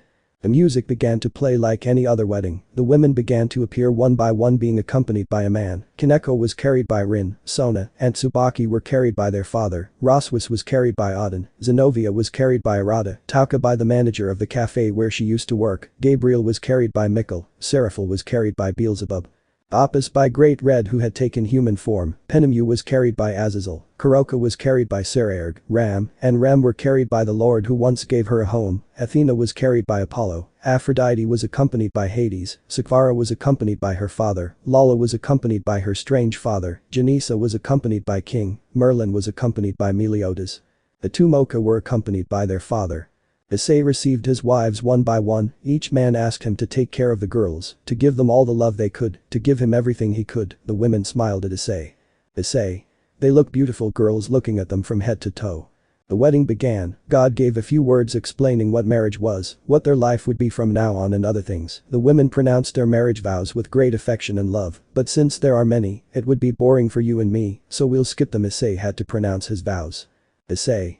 The truth is I didn't prepare anything. When I was thinking what to say, someone appeared and gave me such a blowjob that I even forgot my name. But I know that you have not only given me your bodies, but also your hearts. I know that I don't have one anymore, but I know that you are the only women I want in my life. I want you to be the ones who throw the slipper at our children. That you be the ones who let me sleep with the dog, that you are the owners of my salary. I have made many promises to you, and I swear that I will fulfill each one, so please marry me. The girls looked at him moved, all agreed at his words. Miku approached with a box where the wedding rings came. Issei one by one put the ring on her and kissed her hand, then they all saw how Kaneko took the ring from Issei. Kaneko. Due to certain circumstances I am the dragon matriarch, I will be the first in command of all your wives, and as such, I will be the one who puts the ring on you. They all agreed. Well, not all. Sakvara wanted to be the one to put the ring on him, but no one voted for her. Kaneko put the ring on Issei, who smiled. God. And by the power that I have given myself, I declare you united in holy matrimony. Issei saw them and they all threw themselves at Issei to start giving him kisses. The guests began to applaud, but that's when everything went to shit. Minutes before, in some training camp in the land of dragons. Hugo was training in the forest of that place. He was in the lotus position, breathing calmly while he felt everything around him. He felt how the birds made their nests and took flight, how the worms moved under the ground. He felt the fluttering of butterflies, then he felt like something was going towards him. He moved his head slightly and dodged the attack. Hugo. What do you need, Ace? Ace. You should be at the wedding, idiot. Hugo opened his eyes immediately. He had forgotten. He saw the girl, and she was wearing a beautiful blue dress. He stood up, but a katana was stuck in front of him, and a white-haired man appeared. Where are you going, boy? Hugo. I have to go to my parents' wedding, Mr. Sasaki. Sasaki. Okay, just hurry up. Hugo ran back to the capital of the land, which was where there was a place that created a portal for young dragons with permission. Hugo changed his clothes to wear an elegant black suit. Hugo and Ace went together since he had invited her. When they arrived at the portal, they saw a dragon who was the one who guarded the portal. Where do young people go? Hugo. I have to go to my parents' wedding in Cabo San Lucas, Mexico. Very well, then it goes. Yes, before it ended a great explosion was heard in the field that protected the land from the dragons. All the warriors began to gather to defend the land, but from that hole that had formed a black portal appeared, from it two entities appeared, a red armor with an axe and another giant purple man with spikes. Hugo. What the hell is that? Ace. Hugo, you must contact your father. Hugo. I still can't create magic circles. Ace. What training have you been doing? Hugo. It's just that I was distracted with combat training and I still haven't learned how to create magic circles. Shen. Don't worry children, I've already spoken to you, you must be on your way, go to a safe place, dragons, let's defend our lands. Hugo watched as the giant axe man raised his weapon. Zanbarazan. The man made a great leap and from above began to attack one after another destroying the entire capital. Hugo and Ace just ran escaping the attacks. When they stopped the two children hid behind a half-destroyed wall. Come on Galland, you left me without fun. Galland. We were sent to destroy this place, not to play, so hurry up and kill everyone you find. Do I make myself clear Frodrin? Hugo recognized those names, he and his older brothers used to read the books in their father's office, they were two of the commandments, very powerful demons. He stretched out his hand and his katana emerged from the ground. Ace also made her weapon appear, dragons of the elements approached for the fight, but Hugo appeared stopping everyone. Hugo. They can't fight, they will kill him. Dragon. But Mr. Hugo, we must protect our home. Hugo. Our home is where those we love the most are, take all the dragons and escape, I will give you time. Ace. What are you saying Hugo? They will kill you. Hugo. I am the son of the leader of the dragon factions, my duty is to protect all my people, go with them and escape. Ace. I'm not going to leave you. Hugo. Escape. The dragons gritted their teeth but accepted the order, the two demons watched as Hugo walked towards them. Galland. But what do we have here? Sensing the child's aura this trace of magic. Frodrin. The guardian, hahaha we have to play with the Galland. The armor smiled and went towards Hugo who protected himself with his katana, both began to fight, the boy felt the enormous strength of Galland, but he was fast, when he was able to hit him with his weapon, it did nothing to him, since the blade could not penetrate the armor. Galland. What's wrong, brat? Scared. Hugo didn't answer and just walked away, he knew he might not get out of this alive. Frodrin. Galland the dragons are escaping. Galland was going to go against the dragons, but Hugo attacked him, Frodrin also tried to hit Hugo, now the poor boy was fighting against two extremely powerful demons, but despite the blows they gave him, he did not give up, on the contrary, he hit them every time, but he had some problems, he could not hurt Galland and Frodrin regenerated. Galland. Damn brat, you're an idiot, did you really think about facing us? Hugo. You see someone from my faction. Frodrin. No, none, they all left. Hugo. Then I win. Frodrin created chains with dark matter that trapped Hugo, who destroyed them with his own chains. He retired but behind him appeared Galland. Galland. Sorry. Galland made a cut in the air that could even be seen, this cut was about to be dodged by Hugo, but he couldn't, thus cutting it, the two demons smiled when they saw the poor child on the bloody ground. Galland. I think he'll be angry because we killed his son. Frodrin. Let's go, it's time to kill the guardian. Thus Issei's second son had been killed. At the wedding. It had felt like a portal had begun to form in the sky, and those who had once faced Meliodas had passed through that portal. Meliodas. If what was missing, the 10 commandments. Issei. Why the hell did you come now? From the portal a dwarf spoke loudly. Zeldris. Guardian, we know you're here, you better turn yourself in, or we'll have to kill you all. Issei walked to the front to see the commandments. Issei. Thanks, a wedding without fights would have been boring. Zeldris. We are not here to congratulate you, we are here to kill you in the name of our Lord Japanchi. The wedding part 2. Issei and all the guests looked at the 8 people in front of them, but someone else could be seen appearing. It seems that our Lord was right, here is the famous guardian of life and death, to be honest, you are not that surprising. Issei saw an old man, with white hair with a strange hairstyle and a mustache, wearing a suit with a blood-red shirt and a black tie. Chihiro. This son of a hitch again standing next to his son. Issei. Do you know him, Mom? Chihiro. That idiot destroyed your father's arm. Issei. Then he must be strong. Chihiro. If his name is Hihachi, he's one of the riders of another son of a hitch who calls himself the Lord of Darkness. Meliodas. Japanchi is still alive. Hihachi. It seems that they are happy to see me, as you can see we made new friends and these new friends come with pets. Zeldris raised his hand, behind them some portals opened from where demons like those of NNT, chimeras of more than 2 meters, vampires, but not the pretty ones began to emerge, these began to walk towards where the party was.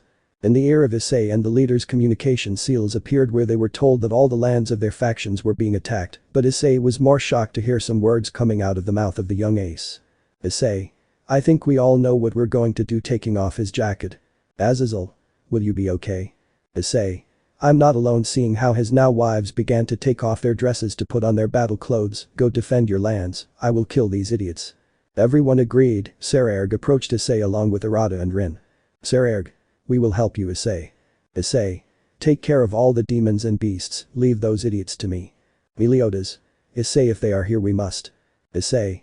Investigate how many destroyers have truly awakened. Meliodas. Issei, if they are here that. Issei. That means they already have the balls to do it, go on, I'll take care of them. Meliodas. Take care, kid. Meliodas and the Sins who attended left except for Merlin. Issei cracked his neck as he rolled up his sleeves. He looked directly at them as he activated his 2 gauntlets, and his Kagyun appeared. Issei. So they sent to kill all my dragons, taking out the sphere from the Bastier gear, but they didn't know my son was there. Sons of Hitches taking the swords of Athena. My master killed them all once, and this time I will be the one who takes their souls. Put on the most epic music you have. Issei moved quickly to clash weapons with Zeldris. Both of them pushed their weapons. Estarasa appeared above Issei to try to cut him, but Issei held his weapon with his other hand. Issei. Please Estarasa, you need more than that. Issei turned around and kicked Zeldris in the face, and from his hand, he came an energy sphere that hit Estarasa. Issei returned to the ground when a blonde appeared in front of him to hit him, but he stopped it with one hand. Issei. The famous Ddraig. I've been told that each blow you give is twice as strong as the last. Do you think you can withstand my power? Disappearing the sword to use the Nemia gloves.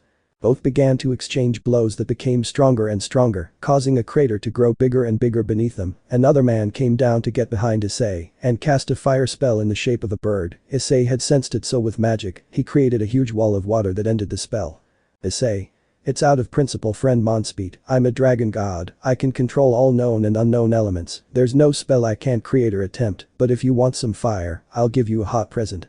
Issei took the blonde by her arm to spin her around. As she spun, he lit her up, and with a kick he threw her towards the magician who tried to hold her. Again Estarasa and Zeldris appeared.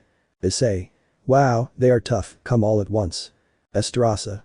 I am surprised that you do not fail before my command, knowing what you have been through. Brerod. I doubt you can go against my command. Issei. Anger. Sadness. Pain. Violence. Love.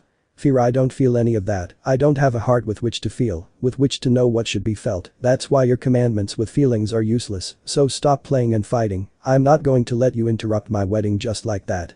On the other hand, Issei's wives fought against the huge demons that appeared as well as the other beasts, since there were many, and they had begun to destroy the entire city. The humans who had no idea what was happening were horrified, but when Issei's girls appeared and killed the monsters, people had hope of surviving. As Issei began to fight above the sea, Zeldris pierced him with his sword, but Issei hit him in the face with his Nemian fists. Estarasa gave him a stab that split Issei in half, but immediately joined with a dark mass that came out of both parts. Then he approached him and created a mini sun in his palm to send him far away to the depths of the sea. Issei appeared above him and gave Issei a blow that sent him into the sea, but Issei got out and kicked him with more force. Grerod created monsters that attacked Issei, but he took the blade of Olympus and split them in half, as well as the commandment.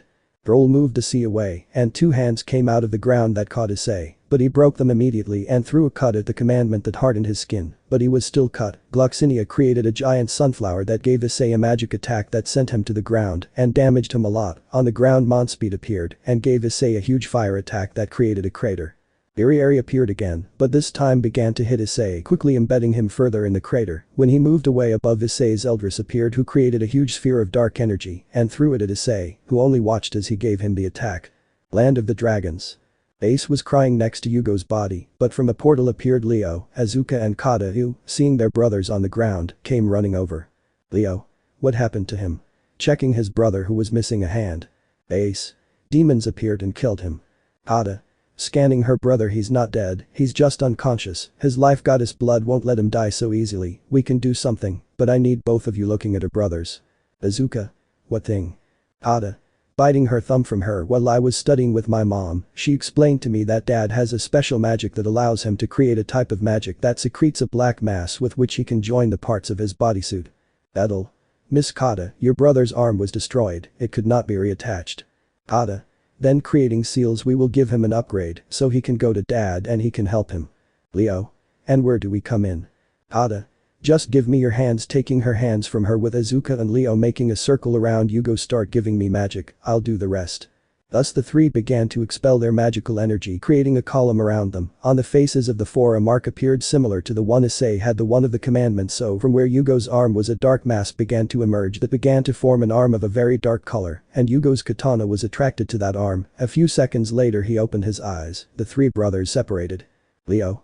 Are you okay, Yugo? Yugo. Yes, where are the demons? Izuka.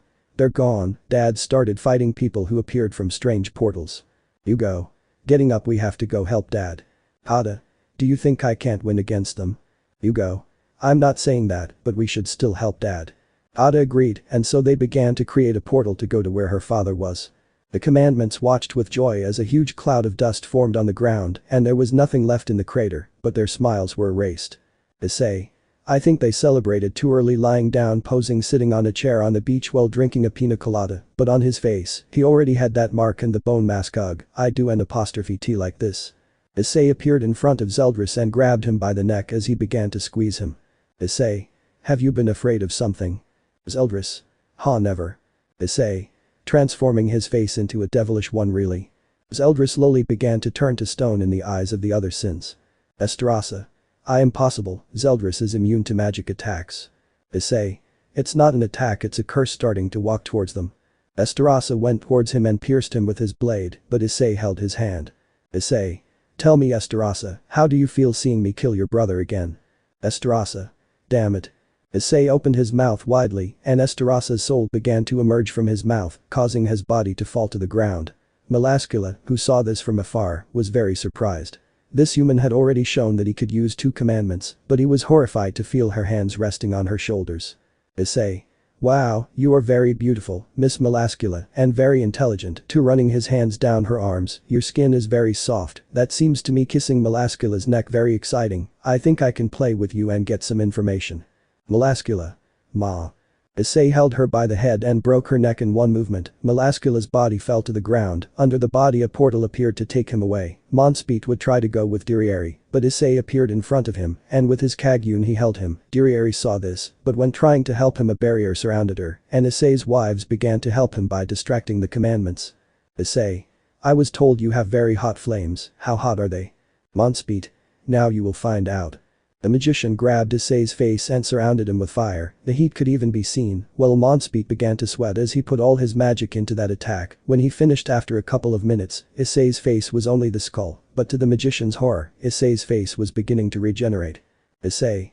Finishing regenerating. Even being so close, your flames feel very cold, let me give you some heat.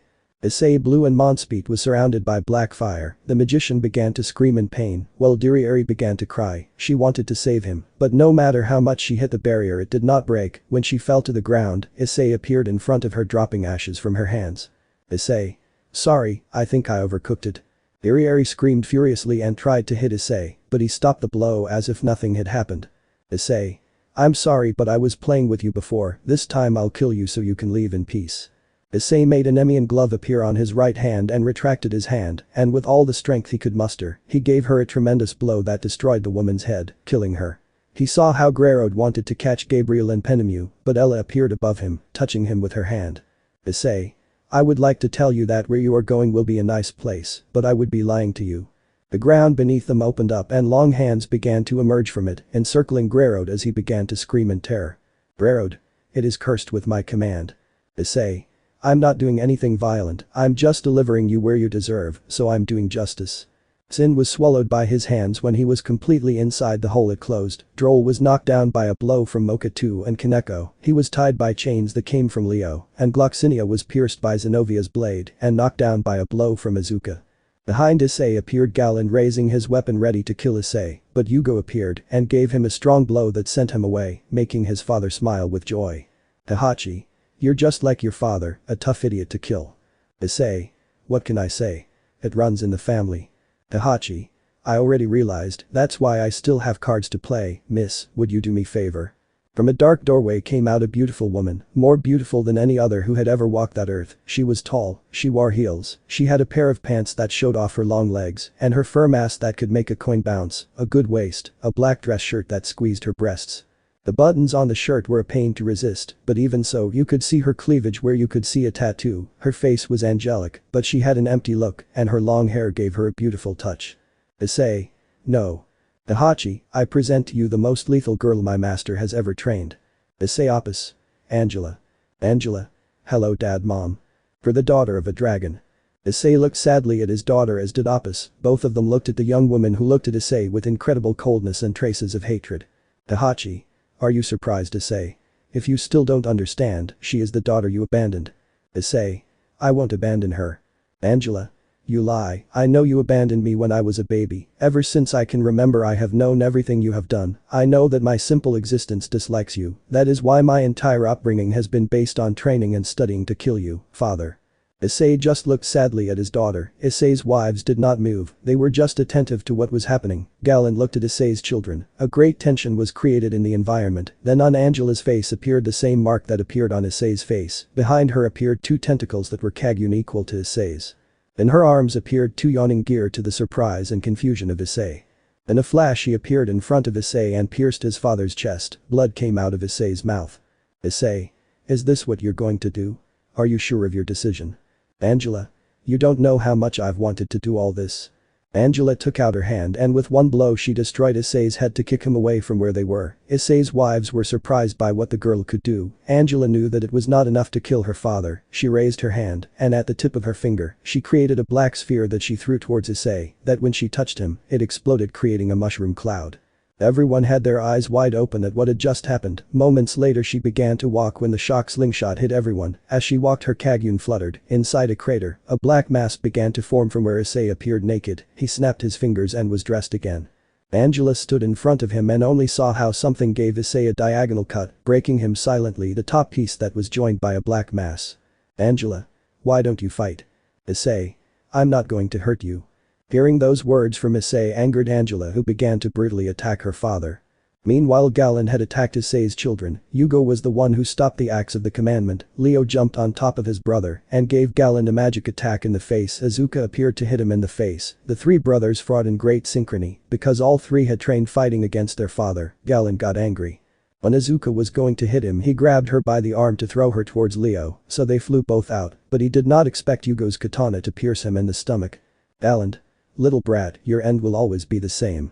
Galen hit him, but with a blow he broke the katana from the base. He took out the metal blade and threw it at the young dragon. He approached him and pierced his chest with his axe. He saw how the young man closed his eyes and left that place to kill the other children of Issei. Janissa saw her dead son began to cry and ran to him. He had a huge wound on his chest that was bleeding. She bent down to take him in her arms, but when she was leaving to touch him, he gave off dark electricity. Leo and Azuka got up, they saw Galen approaching. Leo activated his gauntlet and fire began to surround him. Azuka inhaled and her body began to give off electricity that raised her now snow-white hair and they were ready to attack him. Leo was the first. In a flash he appeared in front of Galen to hit him with his fist surrounded by fire leaving a mark.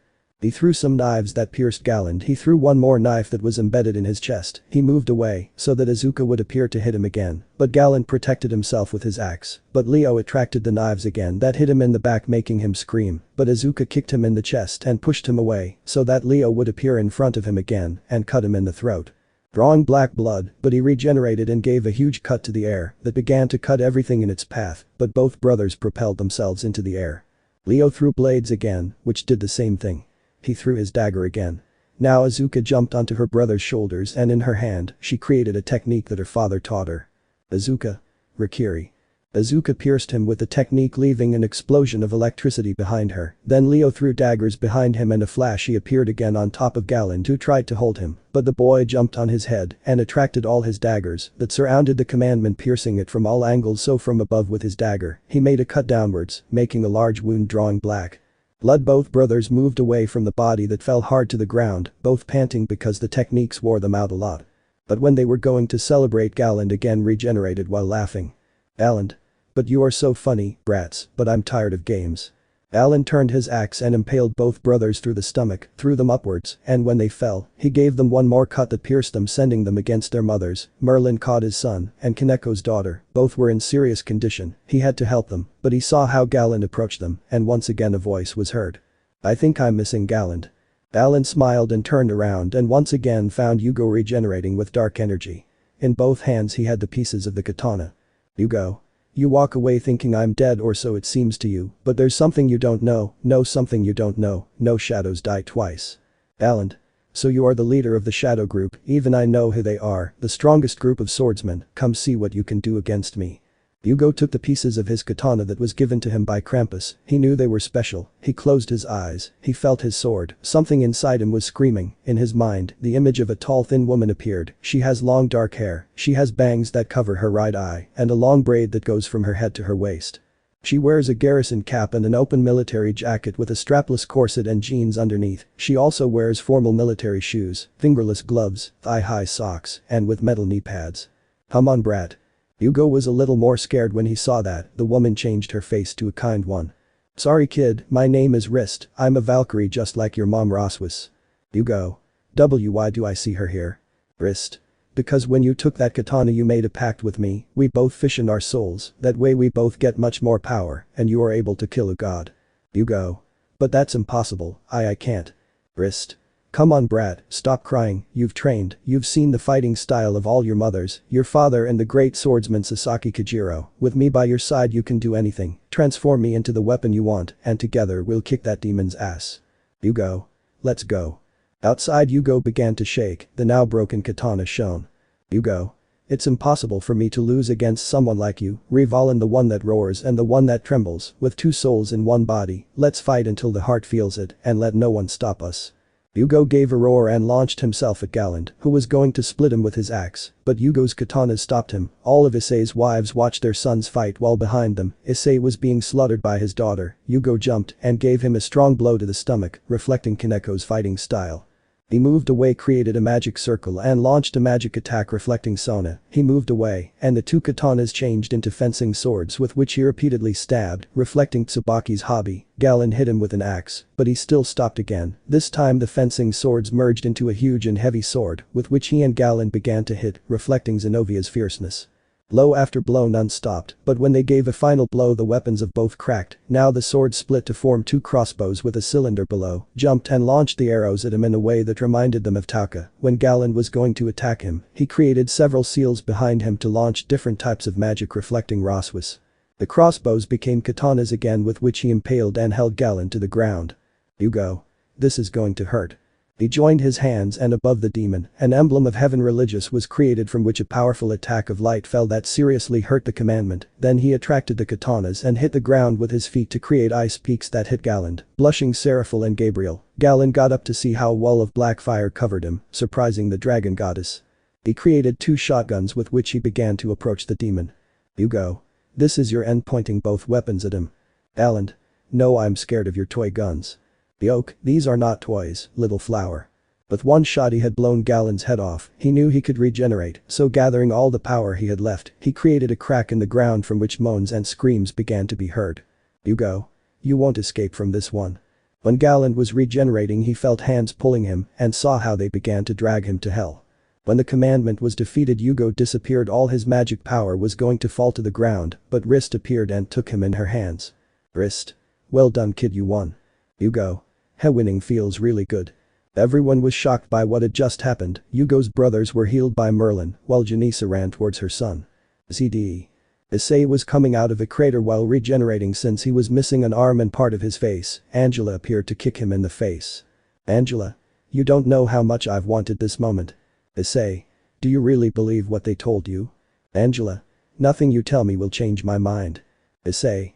Closing his eyes, I always wanted to meet you, do you know? After I lost you that day I knew that my life was no longer complete, I was missing something. Opening his eyes to him, for years I searched for you in so many dimensions that I lost count. Angela. You lie, creating a sword with dark energy, you hated my existence from day one. Issei, not at all, you don't know how much I wanted to see you again. The day they took you from me I went crazy, and it was true that I looked for you all over the multiverse, snapping his fingers. It was when millions and millions of portals began to be created everywhere. From those portals clones of Issei began to emerge. So many dimensions, all the anime, video games, comics and manga, movies, all the worlds they know, and so many searches. Issei had been in all possible worlds looking for his daughter. Issei. You were my first daughter, you are the heir to everything I have. Angela. Shut up. Angela gave a cut that split Issei in half and gave him a magic attack that sent him a few meters away. While Issei regenerated again, Angela took a dagger out of a portal. Angela. You know what this is, right? Showing her the knife. Issei. It's a god-killing dagger. Angela. I forged this dagger myself and it will be with this that I will kill you. Issei. If that is your wish, opening his arms, do it. Angela got even angry and stabbed him in the heart, but being a demon he had 7. At the second heart Issei spat blood, at the third heart he began to cry, at the fourth heart Issei raised his hand to caress Angela's hair, at the fifth heart he smiled at her as blood came out of his mouth, at the sixth heart Angela began to cry, at the seventh they both hugged each other. Angela. Why didn't you defend yourself? Issei. I would never hurt you, I just wanted to see you face to face for the first time, even if it was the last time. Issei closed his eyes as he collapsed into Angela's arms as she cried on her knees. Azuka and Leo watched helplessly. Hugo tried to move, but his mother didn't allow it. Issei's wives began to cry. Apis approached her eldest daughter. When Angela saw her, the dragon goddess knelt in front of her as all of Issei's clones turned to dust and the portals closed. Angela. Mom. Apis. Starting to caress her. He loved you, you know. No matter what you do, Issei, and I will always love you. Angela began to cry more. From a seal on the ground appeared Arias covered in blood while releasing destructive energy. She approached Angela, then Apis stood up. Arias? Who killed him? Apis pointed at Heihachi, who smiled at the sight of Issei dead. Arias began to release more and more magic. Unconsciously a seal was created beneath her, and again that huge dragon came out, but this time it stayed floating. Are you sure about this, Arias? Arias? I will sacrifice everything that is necessary for the. Do you really love him? The dragon goddess began to shine, blinding everyone, even the invader, and in this way, hope began to grow again. Slow down your balls. Everyone had been momentarily blinded, but when everyone slowly began to see, they noticed that the dragon was still there. Riaz, a little confused, saw Angela's arms, but there was nothing, then they heard a voice. Issei. You kidnapped my daughter, you make her suffer, even you raped her. Walking towards Heihachi. I have never killed for revenge, but this will be the first time, and I swear that you will suffer so much that you will wish that your mother had kept her legs open. Heihachi smiled and watched as Issei walked. He watched his movements, but then he felt something hit him. He felt himself hitting the ground, but then when he opened his eyes he saw Issei crush his head. He lifted him by the hair to headbutt him, he dropped him, and on the ground he kicked him again. When Issei was going to hit him again, Heihachi stood up and electricity came out of him to hit Issei. Both began to exchange blows. They looked very even in power. Apis approached her eldest daughter and hugged her. Issei's wives stood on the sidelines, while Riaz and the dragon just watched. The dragon goddess had reduced her size to entangle her body in Riaz. Angela. Why isn't Dad dead? I stabbed every single one of his organs. Merlin. Issei's hearts are of no use to him, not even to make his blood circulate. Vala. Merlin is right. When we were with the other guardian, Issei asked me to create a machine that would help him circulate his blood before he did it with his magic, but it was very tiring and stressful for him. Angela. Then why did he spit up blood and I felt his pulse stop him? Merlin. Because even though they are useless to him, they are still alive, and the fact that he is immortal only boosts his power. Heihachi and Issei continued to fight. Between their blows Heihachi hit the ground creating a crescent and a small explosion of electricity affecting Issei. This was taken advantage of by the old man, who began to connect different critical hits to him. At the end of the attack, one blow had pierced his chest. Heihachi. Despite everything you've done, Guardian, it hasn't been of any use. You're just the same weak brat as always. Issei. I know I failed to protect my children. Angela looked down, while Hugo just got angry. A lot of things have happened in this time that I have been a guardian. I learned that there are things that are never forgive, remembering the betrayal of the women I love, but there is always something that helps you move on. Remembering his relationship with Kaneko. Life is too short to darken life for things that are not worth it. Remembering all the problems that originated because of Riaz. There are things that I know I should have done differently, but still I do not regret anything that has happened or what I have done or decided. Remembering everything he did and what he allowed to happen, the only thing I want now is to kill you and move on with my life. Issei grabbed Heihachi's head, activated his yawn gear and divine dividing to grab the man's head. The voices of the two dragons could be heard beginning to roar, and the man screamed, until finally Issei had torn off the man's head. The body only convulsed and fell to the ground, while the head rolled, and Issei sat on the ground. That was really strong, bro, and I'm the one who says it myself. Issei felt the presence of a dragon and turned to look to the side, meeting a young man with white hair like him and wearing a tuxedo like him. Issei. Who the buck are you? I'm sorry, my name is Issei Lucifer, the destroyer of life and death. They both looked into each other's eyes, both stood up and slowly approached until they were face to face. The tension grew more and more, they just looked at each other. Our Issei was serious, while the other Issei had a smug smile. Issei G Guardian, I see you have a dragon. Issei D Destroyer, and I feel like you have too. Issei G. Why didn't you defend your friend? Pointing at Heihachi's dead body. Issei D, because that was not my mission, I only had to study you to know how to kill you, but seeing that you did not use even 20% of your power against him, you scare me. Issei G. Who sent you? Issei D. Ho, that's a secret. I just wanted to tell you something. Issei D took out a sword and stabbed Issei G. To everyone's surprise, the sword was a dragon slayer. Angela. Dad. Issei D. You should enjoy the little life you have left. Speaking into Issei G's ear, because the universe and the universes you know will soon be destroyed by me, showing him a demonic face seeking to intimidate Issei. Issei G smiled and using only his bare hand he pierced Issei D's chest. Issei G. Well, you'll have to try harder because you're so weak that I can bet that the fourth would kill you, and he's a 15-year-old brat. Now if you're looking to intimidate someone, showing him a truly demonic face that intimidated Issei D a lot, you've got the wrong person. Taking out his Kagyun to pierce each of Issei D's limbs, so go back to whoever sent you and tell him that I'll be waiting for him eating a bucking chimichanga. Issei G let go of him, and Issei D fell to the ground where a portal was created where he had entered, so even Heihachi's body had disappeared. Now Issei just turned around and found his entire family who smiled when they saw him, and he did the same, because even after this moment there was a wedding to celebrate. Meliodas. So you faced the first one sitting eating a piece of watermelon. Issei. That's right, adjusting his tie in front of a mirror, but it was weaker than I expected. Meliodas. That's weird, when I first faced a destroyer it almost killed me. Spitting seeds, are you sure it was one? Issei. He told me, turning to look at him, and I could also feel a power inside him, something very evil. Meliodas. It was to be expected, but leave that and enjoy what's left of the day. Today you marry that brat. Standing up. Issei agreed, because even though he had just married his other wives, he still had to marry Rias. He left the room where he was accompanied by Meliodas. Both were putting on their jackets. Ban was waiting for them outside. Ban. Where were you? The wedding has already started and you're here wasting time. Move, Rias is saying that you don't want to marry her anymore. Issei. Let's go then.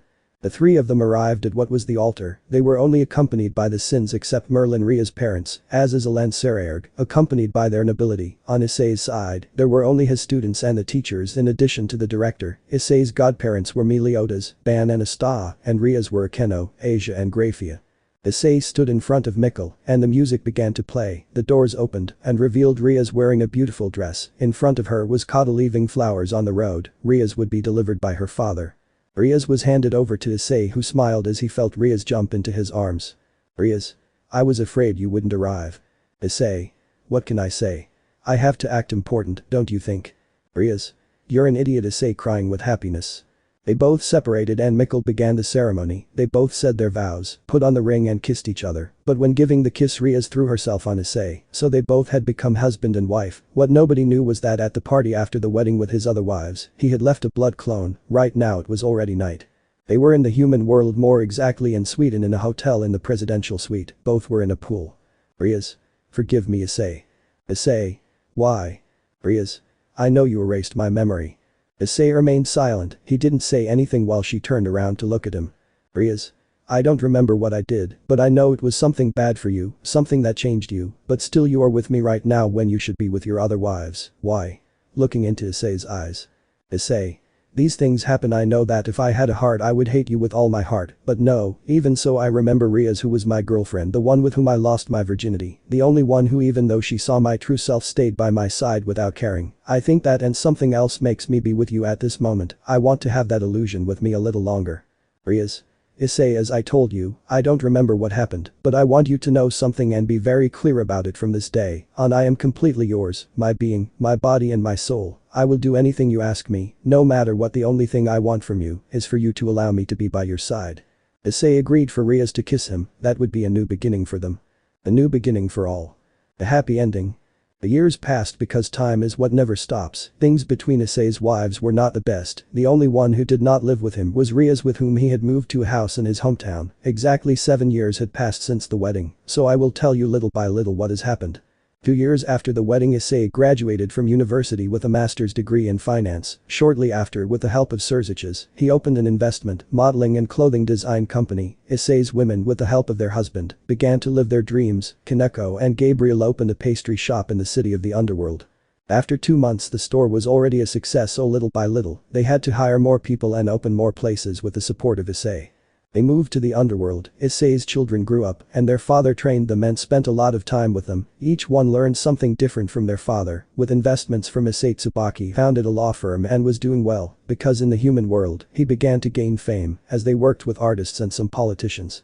In the Land of Fire, which was home to the ZykxDragon faction, with the support of the dragons, built a hospital that cared for everyone: demons, angels, fallen, dragons and any other race. Zenobia joined a gymnastics team and became very good. She even participated in the Olympics. Issei went to all the competitions she had and supported her in everything. Roswas, with Issei's approval of her, along with the strongest and toughest dragon she could find, created a section of dragons protecting the faction.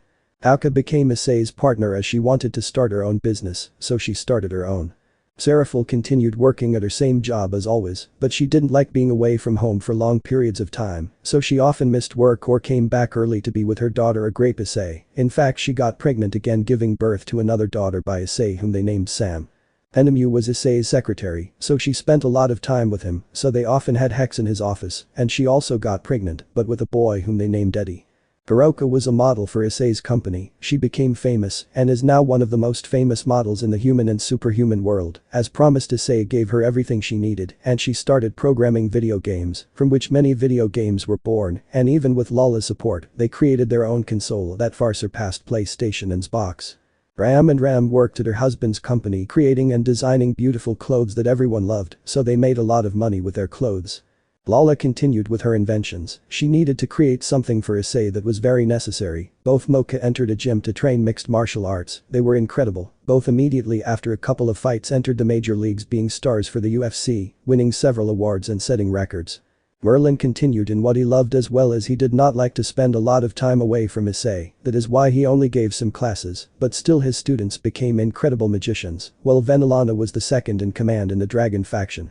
With Rias, he had a daughter whom he called Hinata. Issei spent more time with them than with his other wives. Hinata was very attached to her father. In fact, she was the one who trained her power the most. At the age of 4, she discovered her power of destruction from Rias, but from Issei, she had inherited the power of darkness, that power that only powerful demons obtained. Of all Issei's children, only 6 had had this power, so whoever had it was special. When she discovered that, little Hinata began to train her powers, her body and her mind. From dawn, she got up to run 10 kilometers on a treadmill. She did weights with 3-kilo dumbbells for an hour, then she did half an hour of yoga. She went to school and returning, she began to train her magic. Issei was proud of his daughter because she was the first in her class and was currently the president of her class. Right now, Issei had made a meeting since by orders of his wives, he had to spend at least one day with all his children, but many times Ria's daughter got sick from training too much, so she missed these meetings, but today would be different since the little girl would meet her stepbrothers. Issei had gone to pick her up at her house. In a family van, Issei arrived. Hinata was already waiting for him at the entrance of the house. The girl got into the van smiling at her father. Hinata. Hi daddy, kissing Issei on the cheek. Issei. Hello princess, smiling. Rias. What time will they be back? From the side of his window to see him. Issei. I will bring her back tomorrow morning safe and sound.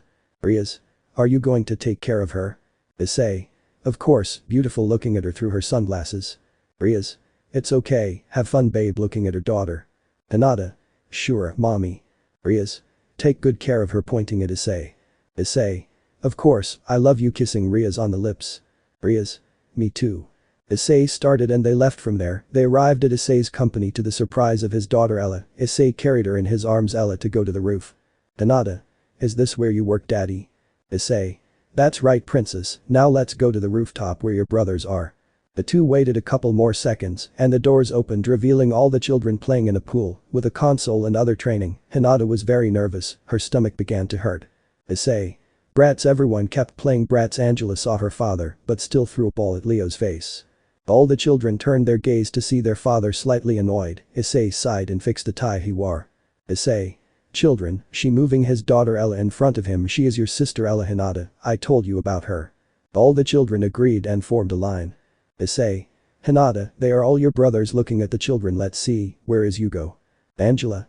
My brother Hugo is making out with his girlfriend, pointing to a side of the place that couldn't be seen. Issei sighed again on the way to where his daughter pointed out. He looked out and Hugo was making out with his girlfriend Ace. Issei. Am I interrupting something? They both stopped kissing to look at Issei. They blushed and separated. Hugo. Daddy, I didn't see you arrive. Issei. It's obvious that you wouldn't do it if you have your face between Ace's breasts. Ace. Mr. Issei, I hope you don't have a problem with your son's relationship with me. Issei. Ace, you are of legal age. Well, Hugo is not yet, so until he turns 18 no kisses. Taking his son by the hand. Come on, your sister is waiting for you. Hugo. Daddy, please. Issei took his son to meet his sister. After a short introduction, the children began to play under the supervision of Issei, who sat on the edge of the building to smoke a cigar. Are you having fun, boy? Issei looked up at him and saw Meliodas. Issei. Master. How long has it been since I saw you? Meliodas. 5 years, what have you done? Issei. Not much, if it's here it must be something important. Meliodas. Something like that, it's about the destroyers. Issei. What can you tell me? Meliodas. The 4 of them have already awakened, it is only a matter of time before they attack them, you must talk to the other guardians. Issei. They are aware of the destroyers. Meliodas. This time it will be different. Issei. The destroyer you faced was just beginning to use his power as a destroyer, but the other 3 already know how to use it, they are already a powerful enemy. Issei. Should I do something else? Meliodas. Just prepare yourself and your people, because what is about to happen can destroy existence itself. Let me know in the comments below if you guys want the next part. Also check out my other video that has been shown and left. Thank you for watching. If you enjoyed this video please like and share this video. And have a fantastic day. Bye.